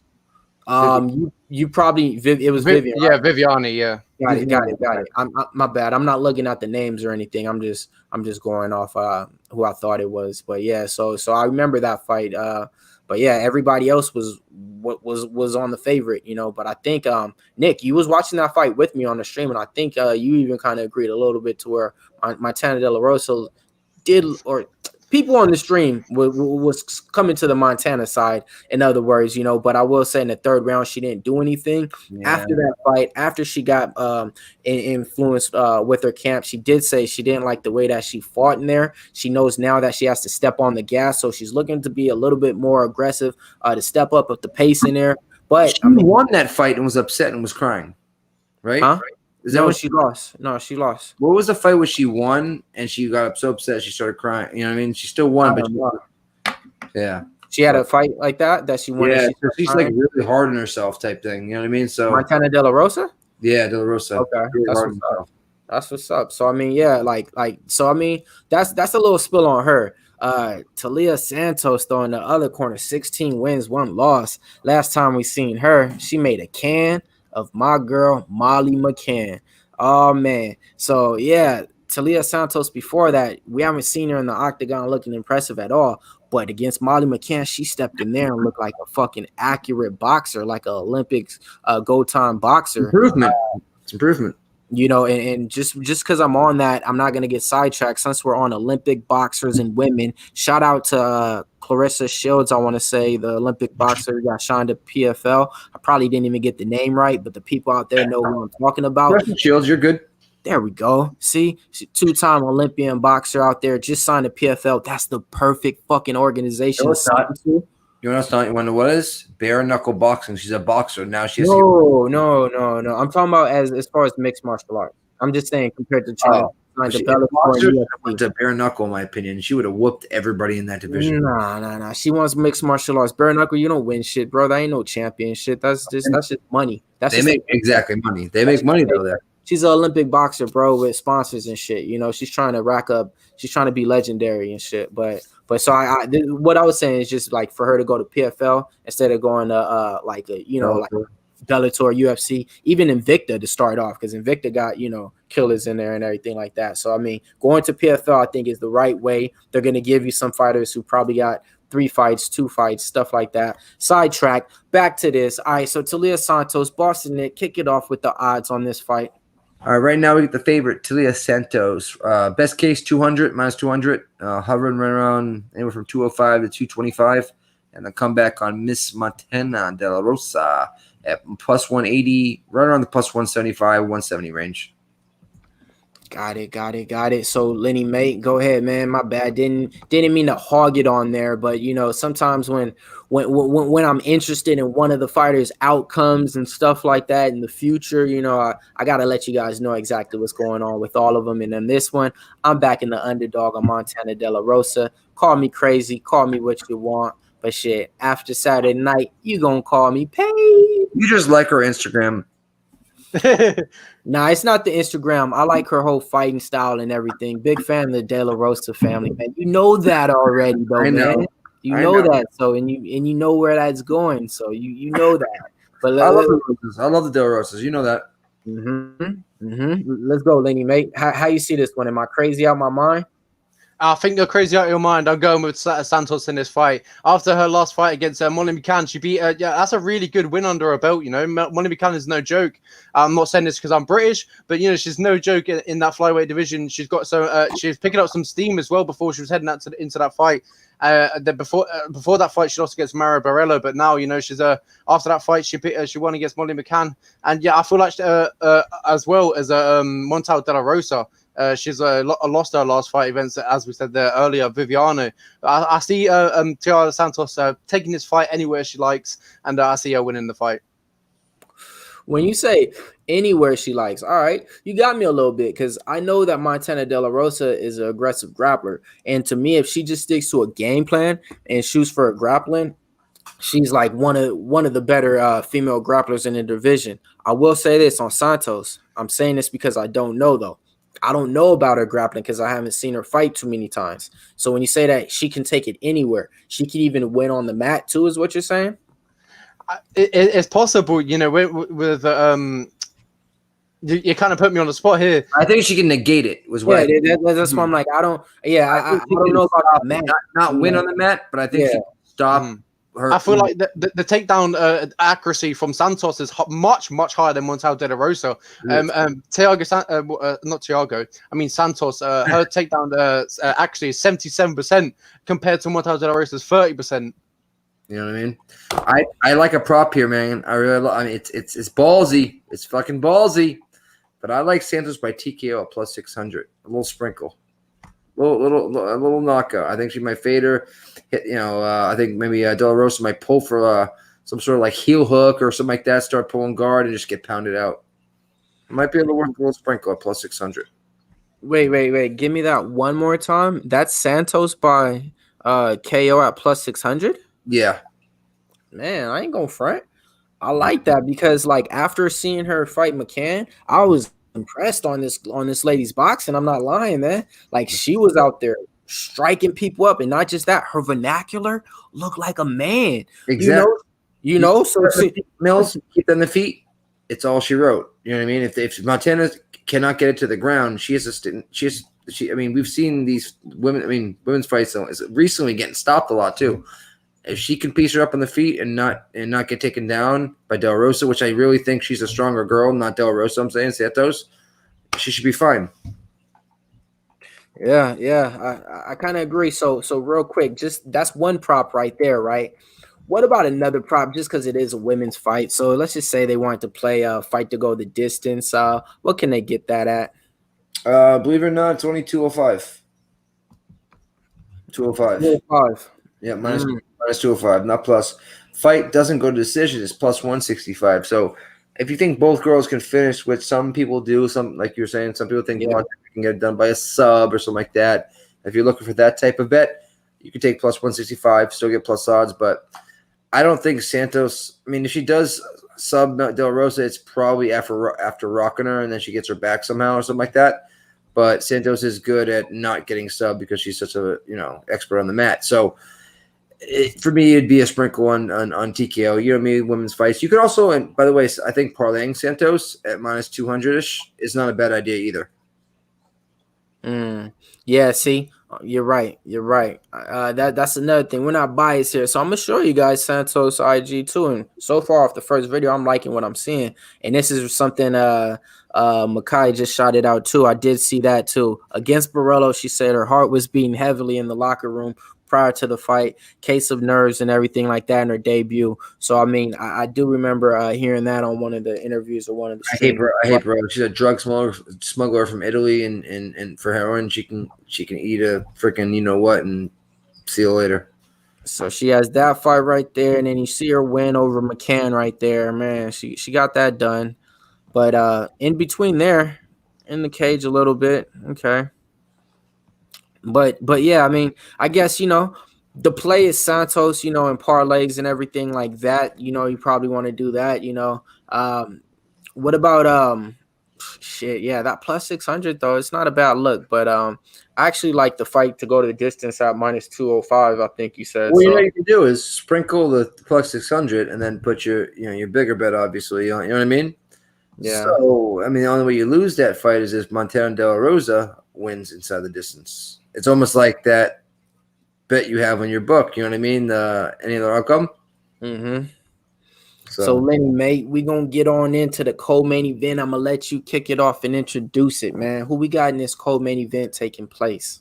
Oh, we got Ovince Preux, the light heavyweight man. This guy's a veteran in this division. I think this is this it's light heavyweight because he fought a heavyweight a few fights back against Ben Rothwell. But this one is he returned back to light heavyweight his last fight against Alonzo Menfield when he got that spectacular knockout, knocked him out against all odds. Everyone thought he might get knocked out. Alonzo Menfield's got some power in them hands, but he knocked out Alonzo Menfield that night. It looked really good. And Jamahal Hill. Oh my God, I rate this guy so much. I think he can be a real future in the division. Against his last fight, he fought Klidson Abreu, if I believe, and knocked him out impressively. He's so long and rangy for this division. I see him doing incredible things, and I think a win over him, over Preux this weekend, would do massive wonders for his career. And I do believe he's going to get the win this weekend. So when you say he's going to get the win, I hear you. Let's be decision. A little more. Okay, decision. Yeah, I did. You know where I was going with it already. Like picking this one and you go last and just nail it. That's quick. You go ahead. So, our boy Andre Ewell, right? Remember, Jamahal Hill was training in the back the other day. No, that was Jalen Turner. Oh, was it Turner? Okay, bro, you're so racist, bro. You're so racist. Shut your mouth. I thought he said Hill. Shut up. You. What the hell? It's a joke, bro. Come on, let's go, bro. They all look alike, right? Anyways, all right. So, it was Jalen Turner, but go ahead. Yeah, it was Turner. If Hill hits, if it hits Matt with OSP, I really think Hill gets subbed out right away. You know what I mean? So, I agree with you, and Hill should win this fight and catch OSP or whatnot. But like, I don't know. What do you think of Millz? So right now, I mean, we got OSAP. I mean, shit, he fought the who's of who's, 25 wins, 14 losses, coming off an impressive win that I definitely lost money on Alonzo Menfield. OSAP Peru, I mean, like I said, he fought the who's who and has wins over him too. So don't ever let that fool you, veteran in the game. Jamahal Hill coming in, impressive from the Contender Series, 8 wins, 0 losses. He has that wave, that juice that you want to say right now, I think, in the UFC. So he opened up on the books at a minus 175 favorite.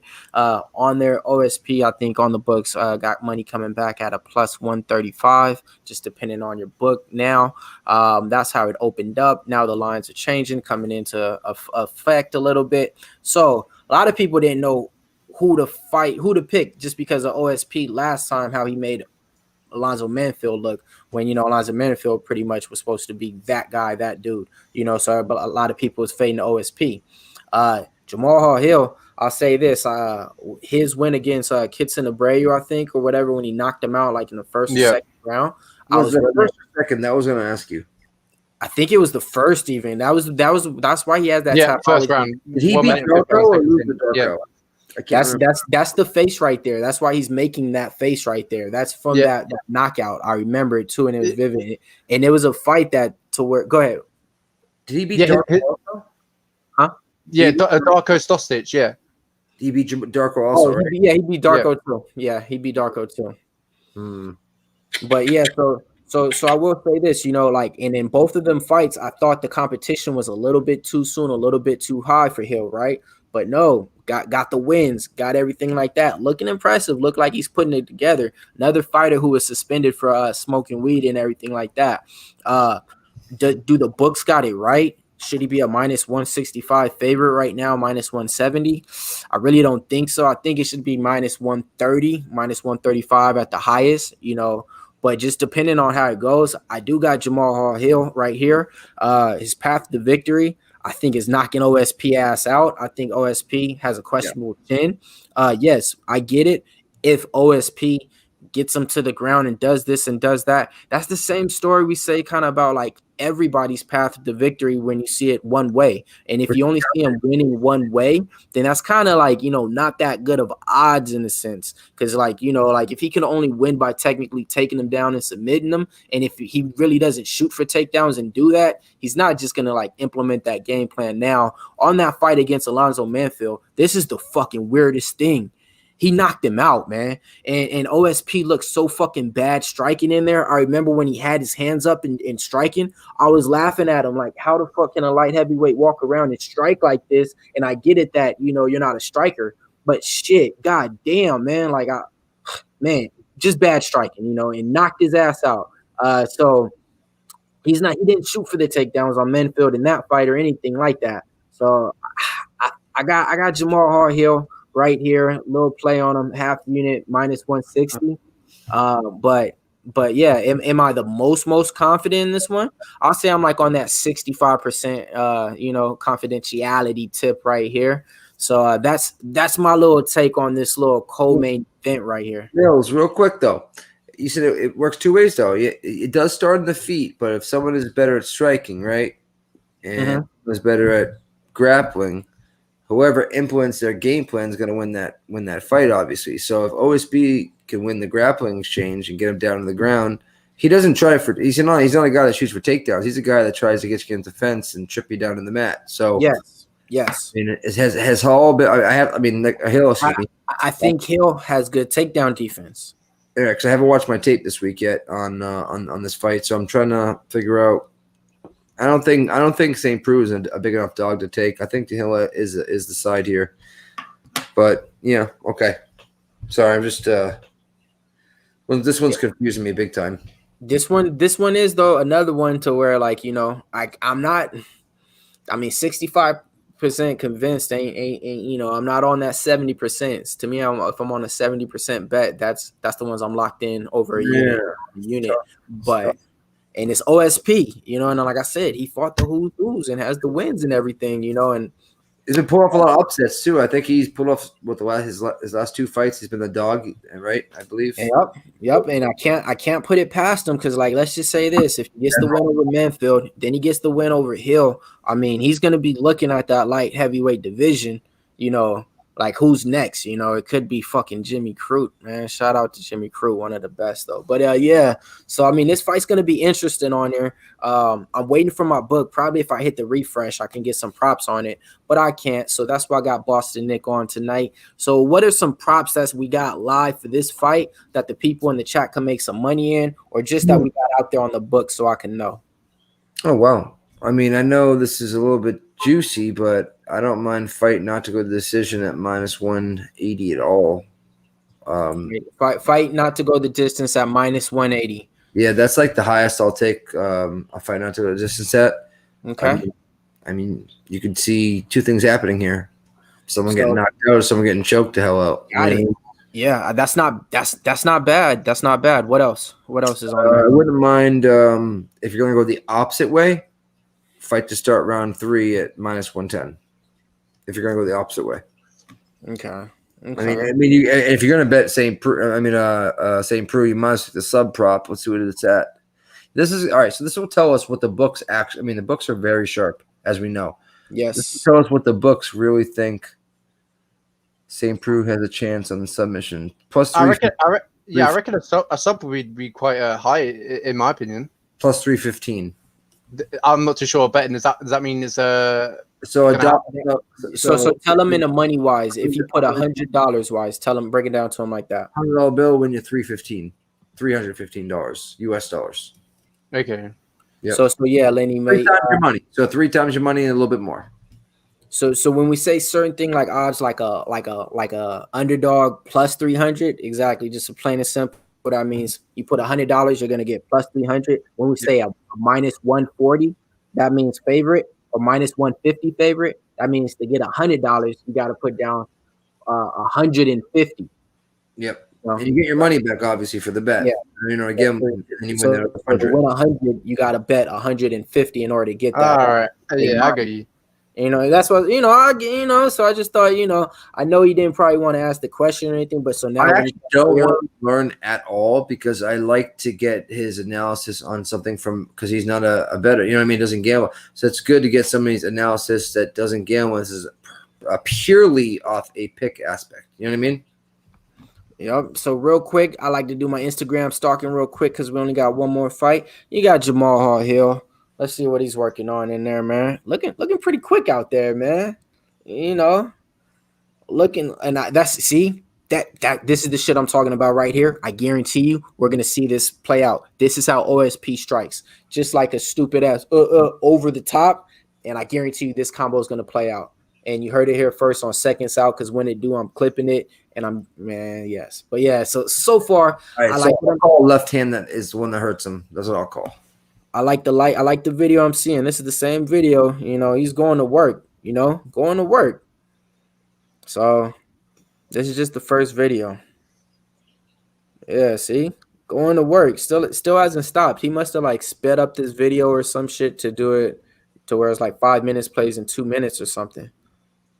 But this is all one round workout. So I mean that shows that little cardio and gas tank pretty much too. All right, so yeah. That was like a 5-minute session. I can predict that, but yeah. So that's him right there with his boy Chaos Williams. So he, like I said, it's a certain wave that I see coming in the UFC. I think and they might be trying to bring it in right there, man. So you see him in the gym right here with some guys. Oh man, I will say this: he's training with one bum and one good guy. Can you guys identify the bum and identify the good guy? We've got Buckley. Oh, Deacon Townsend. There we go. There you and go. then we got Buckley. Yeah. There you go. The hair. It's a second one all the way over to the right. Second one in. Oh, and then he got Chaos over there too. My bad. Yeah, I didn't even know that was Chaos because I'm not even used to his fucking face and shit because I only seen him twice. But yeah, so you got Dequan Townsend, Buckley, and then you got Chaos over there. But yeah, he got released from the UFC. Dequan. He should have, bro. He should have never been. I don't even think he got a win in the UFC. Nope, he don't. So see, look, here go another little workout session. Same trainer, same trainer.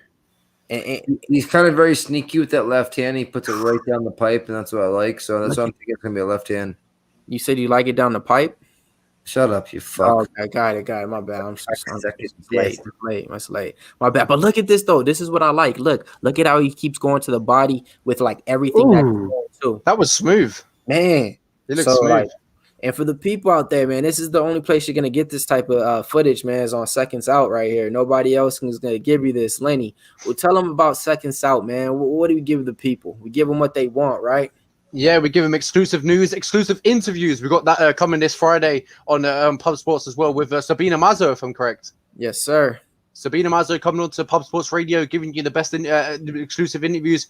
We give you the exclusive news. We give you all the picks and tricks. These guys do that. I don't do that, but I just tell you about the fights, who I would pick if I was betting. I just tell you about the guys, who they're for, who's most likely to win, where they're good at, where they're not good at. That's what I do. That's my job. Yeah. And Lenny, do not learn the odds. I want you just be a perfect, because it'll pollute you. So I want you just to purely pick off who you think's going to win. Yeah, I think there should be a segment every week, kind of gradually get me into betting. I think that should happen. Yeah, man. Let's go. That's the next thing. That's the next stage. But right? so real quick, so we kind of got my pick a little bit on there. Yeah, I got Hill. I got a half unit on him. A little bit split on there about how to actually bet it and everything. Was there a prop that you liked on here besides fight going the distance? Do they have a round 3 start prop right now? Oh, I don't like fight going the distance. I said fight not to go the distance. At minus 190, right? Yeah, 80. 180. And then if somebody doesn't like that and I think it's going to the totally opposite, then bet fight to start round 3 at minus 110. So you don't even have to worry about the third round. Because in these type of fights with these big guys, that third round, you know what I mean, they're throwing leather usually. So, but yeah, and I do side here a little bit with Jamahal Hill. I just want to watch a little bit more tape on him. Man, just my 2 cents. I hear you though. He said I could see OSP Big Brother and the live and shit out of Hill. I mean, that can definitely happen, right? Remember. But this is the thing. Jamahal Hill is big though, bro. He's not small. Yeah, he's not small. He's skinny, but he's lanky. If you know what I mean. Yeah, that's what I'm worried about. That he takes him down, Lenny. And he fights that way, though. He fights that way. He's gonna do what he has to do and move around the ring. He gets in and out, man. Yeah, exactly. In and out, and he's real quick about it. That's what I'm saying. I will say this: like I was kind of I wasn't on the hype train at all. I was kind of on the fade trade, to be honest, you man. Know what? First 2 fights, you know, I'm I wasn't on Hill knockout at plus 180, and I'm gonna take Preux by submission at plus 315. Little sprinkle on the 315. A little higher bet on the Hill by knockout at plus 180. There you go. See, I just wanted to give him like a few more props on it just before we get into this main event, man. But before we get into this main event, Lenny, man, run through some of the names in the chat, man, because we only got one more fight for the night, man. Appreciate everybody rocking with us, man, on Pub Sports Radio. We got 35 live viewers out here on this Wednesday. So go ahead and run through some of the names real quick. 35. If we could push that to 40, that would be absolutely brilliant. Let's get that to 40. Everyone invite their mates, get it in. They get it in. Just my 2 cents been in here from the start. We got young free NDZ. That's the first time I've seen him in the chat. Thank you for joining. We got TJ Kill. He's been in here from the start. We got Goots in as well. Thank you for joining us. Ryan Wilson. He's still hanging about. Thanks for everyone for joining for the best MMA show on YouTube. Seconds out. Remember the name. Yes, sir. So moving on to the main event, guys. All right. You know, we're not going to talk about the fight that was supposed to happen. We're not going to talk about, you know, who did what. We're just going to talk about what we got now. So what we got now is a hell of a main event still, man. One of the fights I'm looking forward to right now. 2 fighters I'm high on. Been watching these guys a lot more recently the last 2 years. First starting off, you got Jack Hermansson, 21 wins, 5 losses, coming off an impressive win over Kevin Gastelum. Easy submission, won money for me in that fight. Before that, he did get knocked out by Cannonier. No shame in that at all. I did have Cannonier in that fight. Before that, though, I did have Hermansson, I believe. I don't know if it went in this order, but he did beat Jacare Souza in there on a 5-round fight as well. Those are just his last few opponents right there. I'm going to let Nick get into the odds and everything. But then you got Marvin Vettori. The motherfucking Italian mafia is out, man. You don't want to fuck with this guy right here, man. He looks like one of those guys that just sit home and eat pasta and noodles, you know. So he's coming in, you know, with the great record too, you know, 15 wins, 3 losses. Last time I think we seen him in the octagon coming over a win over Carl Robertson in there. I think he had the submission in there. That fight got rescheduled 2 different times because of weight implications on Carl Robinson. Before that, I believe he did have a win over Andre Sanchez in there. That was a nice, interesting fight. I don't remember the fight before that. I do remember he did have a split decision against Stylebender, though. So that's his little history right there. Beat Stylebender in that fight, in my opinion, but not at all to me. I mean, that's just to me. It's just crazy that. All right, so I'll get to a fact about that with him too. That's it's okay. It's okay. He beat him. It's okay. But he trains out of King's MMA. That's actually out here in Huntington Beach too. So you know, local guy and everything out there training with certain people. You know, not bad to see it. Props to him. But when it comes down to it, man, I'm going with Jack Hermansson right here in this fight. You know, I'm gonna tell you why. Jack Hermansson and Marvin Vettori already have beef too. They already both fought on the same scene. I want to say in Italy or Sweden or wherever they're from in the country and stuff like that. So they both fought on the same scene. They're both familiar with each other and everything like that. But Jack Hermansson, to me, he has bigger strike output. He averages over 5 strikes per fight, everything like that. So I like him on the feet. I like him on the mat too. Not just that. He's one of those guys to me that is sell out for the fucking submission to where no matter what, he's going to get it. And what I mean by that is like he does it in a smart way, not in a dumb way to where, okay, I'm just going to pull guard and go for a guillotine and be on my back like an idiot. He does it the smart way. And not just that. He doesn't just go for it. That's the only way, like a Ryan Hall per se. He's good on the feet too. So he's going out there throwing leg kicks, throwing low kicks, going for the ankles, everything like that. Peppering up people. Who would have thought that he would have went 5 fucking rounds with Jacare Souza? Not me. So I mean, give me Dr. Jack right here. Give me the Joker right here. Give me Jack Hermansson right here, man. Boston Nick, what's the odds on this fight? Right now we got Vettori right around -140, and then we got Hermansson there right around best case scenario +123, but right around +110, +115. Got it. Lenny mate, man. I mean, this is a hell of a banger right now. Hell of a main event to end out the night, on seconds out right here for the main event. You got my 2 cents on the take right there. My money's on Jack Hermansson, but don't get me wrong. I do see this as a 65%, 35% fight that, it can go either. I mean, it could go for Jack Hermansson. I do give Vettori some props and everything, but he lacks the knockout punch. All right, let me get on Vettori real quick. Lacks the knockout punch. Think he only has like 2 fucking knockouts in his whole career, and one is over a guy who had a horrible record, and one is over a guy who's been knocked out like 10 times in his career. Look it up. All right. So beyond that, all right. So the thing with Vettori, all right. So he doesn't have that knockout power punch. Has great volume. Has good wrestling, and he has some submission. So I'll say he's overall a good fighter. Definitely on his way in the UFC and everything. Another thing, he holds this thing a little bit too high. It's kind of like Dominic Reyes when he fought John Jones in this essence. You ready for it? Dominic Reyes thought that he won the fight versus John Jones, right? So he keeps telling everybody, I won the fight. Stayed in his head. Same thing he did with Stylebender. He tells everybody, well, I think I won the fight. I would split this. That's his only claim to fucking fame. If you ask him now, he's still going to bring that up. Like that's like he's fucking Al Bundy. I scored 4 touchdowns, poke high in high school. That's all he kind of brings up still. He's still kind of bitter about that. And that's not saying like you were the interim champion and shit, bro. You're so proud still, and you still think that you won a split decision against Stylebender, who was fucking making his debut like a fight before you and shit. So like that's my little 2 cents on Marvin Vettori. A little bit thing that I don't like about his mentality, about it. But overall, the Italian mafioso, give him his respect and all. But I'm going with Jack. Okay. So am I. You said earlier about them having beef and in an Italian promotion called Venator. I searched up there. It's Venator Fighting Championship. They're based in Italy. You got that correct.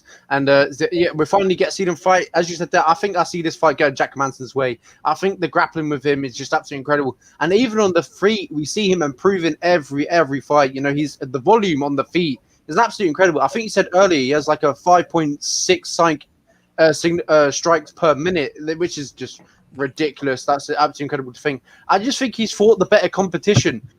He's fought Kelvin Gastelum, Jacare Souza, David Branch, Jared Cannonier, Thiago Santos, Jared Mershart. He's fought some really, really good guys in the division. And on the other hand, Marvin Vettori, he's the only claim to fame he's got, as Millz said, is that split decision loss to Israel Adesanya. Other than that, his resume is not that great. His win against Carl Robinson, not really that impressive. I wanted to see him take on gradually someone better, but I think the shot against Jack Hermansson was a bit too early from him, and I feel like Jack Hermansson will take this fight. All right. Yeah. So give me a prediction on how is he gonna take the fight, though, young Lenny mate. Oh, and before we get onto that, I believe Vettori's a favorite. Yep. You already, he gave the odds, right? You gave the odds. Yeah, he's a favorite. So he's the favorite. So it's a +120-ish. So that blows my mind. So Lenny, so what that means is on my book right now, Vettori's either -130 or -140. So if I want to win $100 for Vettori, I got to put down 140 to win 100. On Jack Hermansson, I could put down $100 and win 125. That's crazy, right? That I'm getting plus money on Jack Hermansson and he's not the favorite on there. Look at the resume. Jack Hermansson was about to fight like Darren Till. He was fighting Collier. He was fucking like 1 or 2 fights away for a title fight right now. Boys, this fight's not remembering that shit.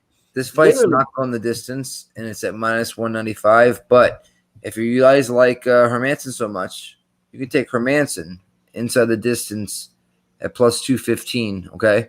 Or you can get him by sub at plus 365. Do you think he subs him out? Is that what you guys think? Do you guys think all 5 rounds? I think it will go 5 rounds. I think we see. I feel like the pressure and the volume of the volume of Hermansson we'll see for all 5 rounds, and we'll see a takedown a few of them each round, and we just see he's so versatile, and the way he fights, he when's the last time Vettori went 5 rounds? What's that? Sorry. When's the last time Vettori went 3 rounds? 5 rounds though. Never, bro. He's never been a main event, and he's never fought for a title. So that's what I'm getting at. So he's if he starts to gas out towards the second, third, Hermansson will end up subbing him out or getting him out of there. So that's why I like the distance.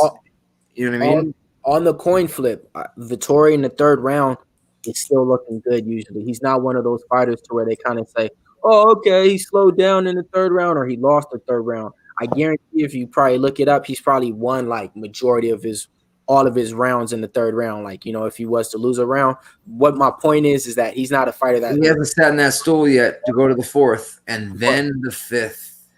But what I'm saying is this: at the end of the 3rd, he's still looking like I can fight, and he's literally like talking to the crowd and going like that. I remember him doing that, like, "Come on, I can fight!" Like, So like, what I'm just saying is this: is like he has a hell of a gas tank and hell of a cardio for his size. I will say that. So even though I'm on you 100%, never fought 5 rounds, never did that, right? But he's one guy to where I'm not really worried too much about it, just because the way that he looks after the 3rd round already. I think he's gonna come out guns blazing and blows load. I'm actually gonna go no distance here, and I'm gonna look into a prop bet. He was scheduled to go 5 rounds in 2015 against Jack Mason, but it didn't go 5 rounds. He didn't even get out the 1st round. But, he missed weight. That was meant to be a welterweight fight. He came in 176 pounds. Jesus. Crazy that fight still went ahead. That's ridiculous. Yeah, he was scheduled to go 5 rounds that night, but he didn't even get out the 1st. He knocked him out in the 1st. So real quick, so Nick, because you said something in Twine, you said fight not to go the distance, or minus 190. Okay, yeah. Okay. And then you could take Vettori. Oh, imagine. Wow, they have Vettori by submission at only plus 600. That's kind of weird. That should be way higher. Well, he's coming off of, let's think about it real quick. He has probably 3 or 4 wins in the UFC, and one of them's by submission. So, that's probably why, and I think that was just his most recent one, And if you guys like Hermansson by decision, guys, everybody in the chat, plus 430. So I do. So I'm gonna tell you right now. Thank you so much for telling me that, because I guarantee my book's gonna be a little bit lower, but still plus 4 anything for me. I'm taking that. Wanna why? Because I'm taking them already at plus money. So this is exactly what I was telling you guys, man. When you bet the underdog on there, you can bet another prop that you think likely is gonna hit. And on that, so I'm taking Hermansson at plus. I think I got him at plus 105, then at plus 110. If I would have waited, I would have got him probably a little bit better. But I thought the line was going to change. So I only got to put a certain amount of money on that to get my unit back. And then on top of that, if I hit that prop for plus 400, I only got to put like a quarter unit on that to get my unit back. Do you guys see what I'm trying to say here? So like, like real. This is one of the ones right there I'm looking to play on there, man, to get it done by decision, because I think he can just outlast him and value him for the whole fucking 25 minutes too, man. I think that I just had this weird feeling this fight's not going the distance. So, like I said, I'm not biased. Let's look, because like I said, this is gonna be a hell of a fight right here. Big fan of both these guys, though. But so we looked at Jack Hermansson's Instagram. Didn't really look too impressive. Doing some shit outside, looking like a more of a family guy in the mode type of mode. Vettori over here. See him in the ring, do his thing. He's Stone Island jacket on. That's brilliant. Hey, this Versa Climber, this is the shit right here. I used to do this shit at the gym. I did this shit one time for 30 minutes. Man, nobody can do this shit for 30 minutes. I guarantee you on the fucking stream, bro. That shit, I lost that shit was crazy. But yeah, Versa Climber, man. He's putting in work, man. I'm trying to tell you, his cardio and shit is okay. I like what I'm seeing so far. All right, so compared to what I'm seeing on Jack's tape on his shit, but this is what I expect, though.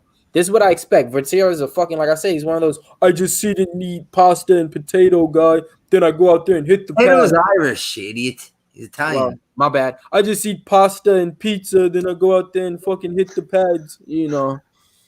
So yeah, man. Half Irish. I know. They call us potato eaters. If you know. Let's do this. Look at that vernacular, climbing up the rope. Okay. That's some other shit. See, this ain't the typical workout shit that you see. This is that other strength that you see. Okay, so you're doing type of shit like this. I get it, but okay, but you don't really fight like I said, bro. You got 2 knockouts, but okay, I like what I see. Calling Vettori on the win. You're going with Vettori on the win. Vettori on the win. I'm like I said, I'm not mad at it. I mean, a lot of people probably are just because he's the favorite, but I think this is the fight to where the dog is definitely live. Slight favorite. So man, yeah, that's pretty much the. Oh, I think they said that's pretty much it. Hey, Lenny, talk to him real quick about some of the fights on the prelim that we like, maybe a bet or two, and then we'll talk like maybe one of the fights on the main for a last parlay for the people. Boss, right. So go ahead, start it off. Two of the fights that you like on the prelim to parlay, 2 of the fights you like on the main event to parlay for the. Go on, Nick. Go ahead. You shoot yourself. Shoot your shot. I mean, let me see here. Who we got? So, I think this Gian Villante. No, I'm joking. Villante. Oh, those 2 fat sons of bitches. I think that Jackson and Taperia fight's going to be a banger. Mm-hmm. I think this Justin James and you know what, the James and Benitez fight is what I'm really interested in because of what James is going through. You know what I mean, and you know what I mean, and in general, the stylistic matchup. Yeah, it's going to be a war.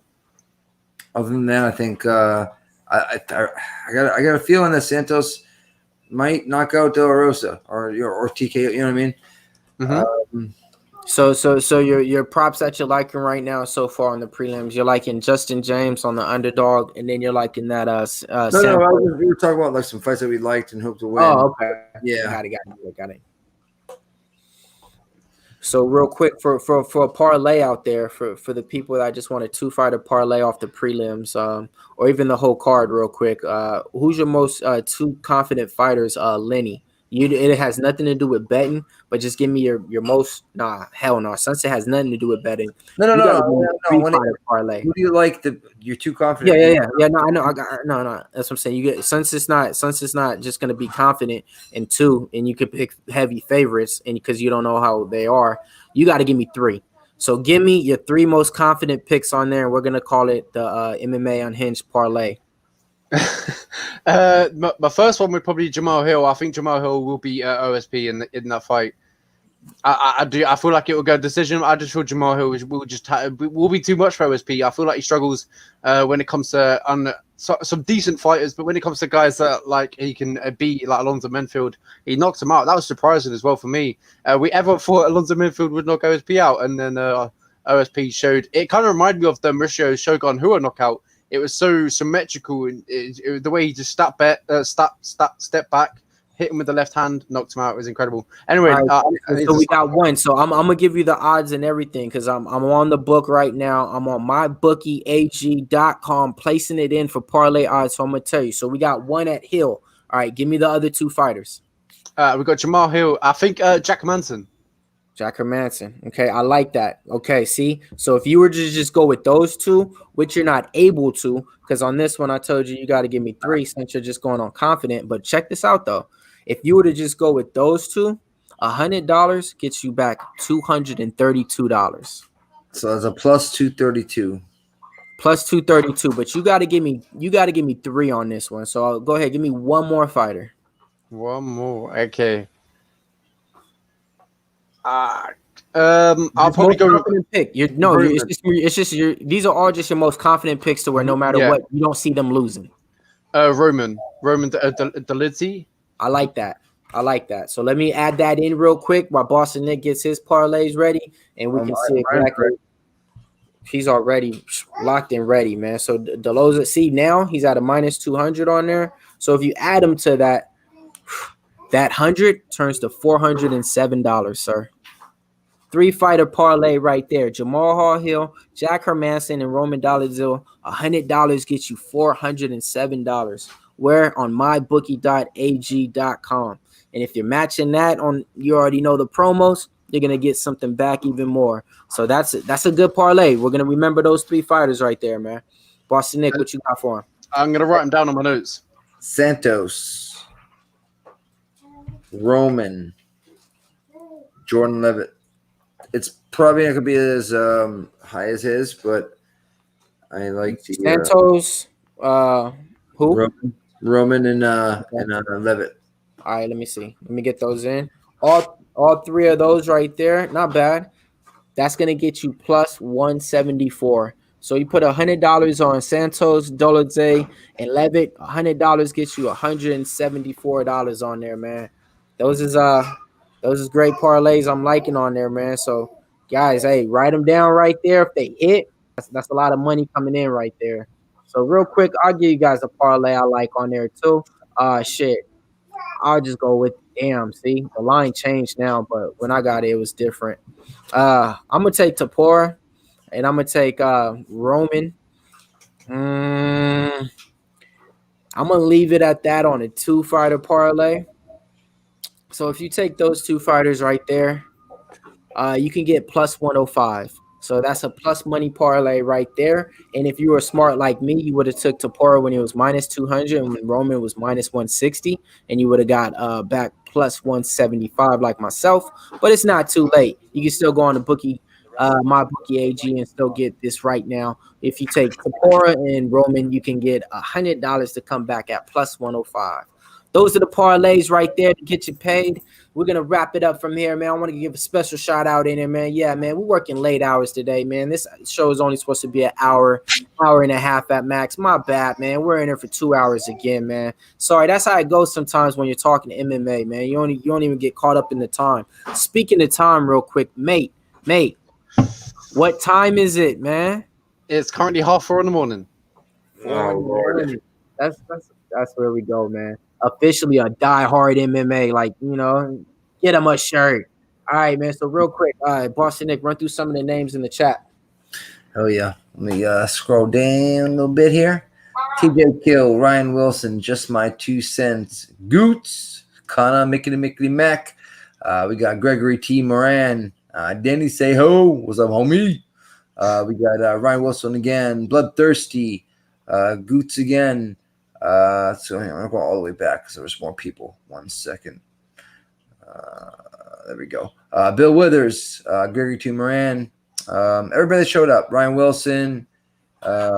Shit. Yeah, damn, you guys are having a conversation. Ali Abdul.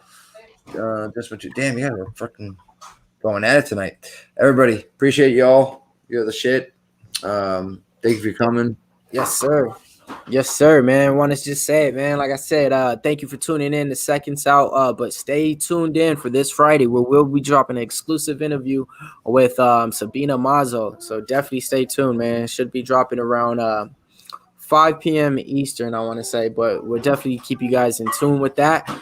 With that being everything out there, make these bets, cash these checks, and, give somebody a hug out there, man. We're in December right now, man. Pub Sports Radio, Seconds Out. We the best out. MMA Locker Room right here. You can catch me on that Instagram, MMA Locker Room, one word. On my Twitter, same thing, one word, MMA Locker Room. MMA Unhinged, where can catch you out when you're not on Pub Sports Radio? MMA Unhinged, one on Instagram, MMA Unhinged on Twitter, and on Facebook as well, and on YouTube. Our exclusive interviews come out weekly. There you go. Boston Nick, where can they catch you out when you're not pubbing it? Mr. Fat Fist on Twitter, Boston Nick _ UFC on IG. Always here on Pub Sports, PSR. We be pubbing. And to Macaroni Playa, you are blocked. See you later. No. Oh, and I don't even know. Yes, sir. That's how we're gonna do it. I don't even know it. Out, man. That's how we gonna get it, man. So yeah, until then, until you see us next time, man, we'll be coming back with a new recap next week, man. Cashing in more checks. Happy December out there, man. Be something, be nice, keep it advice. We'll catch you same time next week. We're out. Later, boys.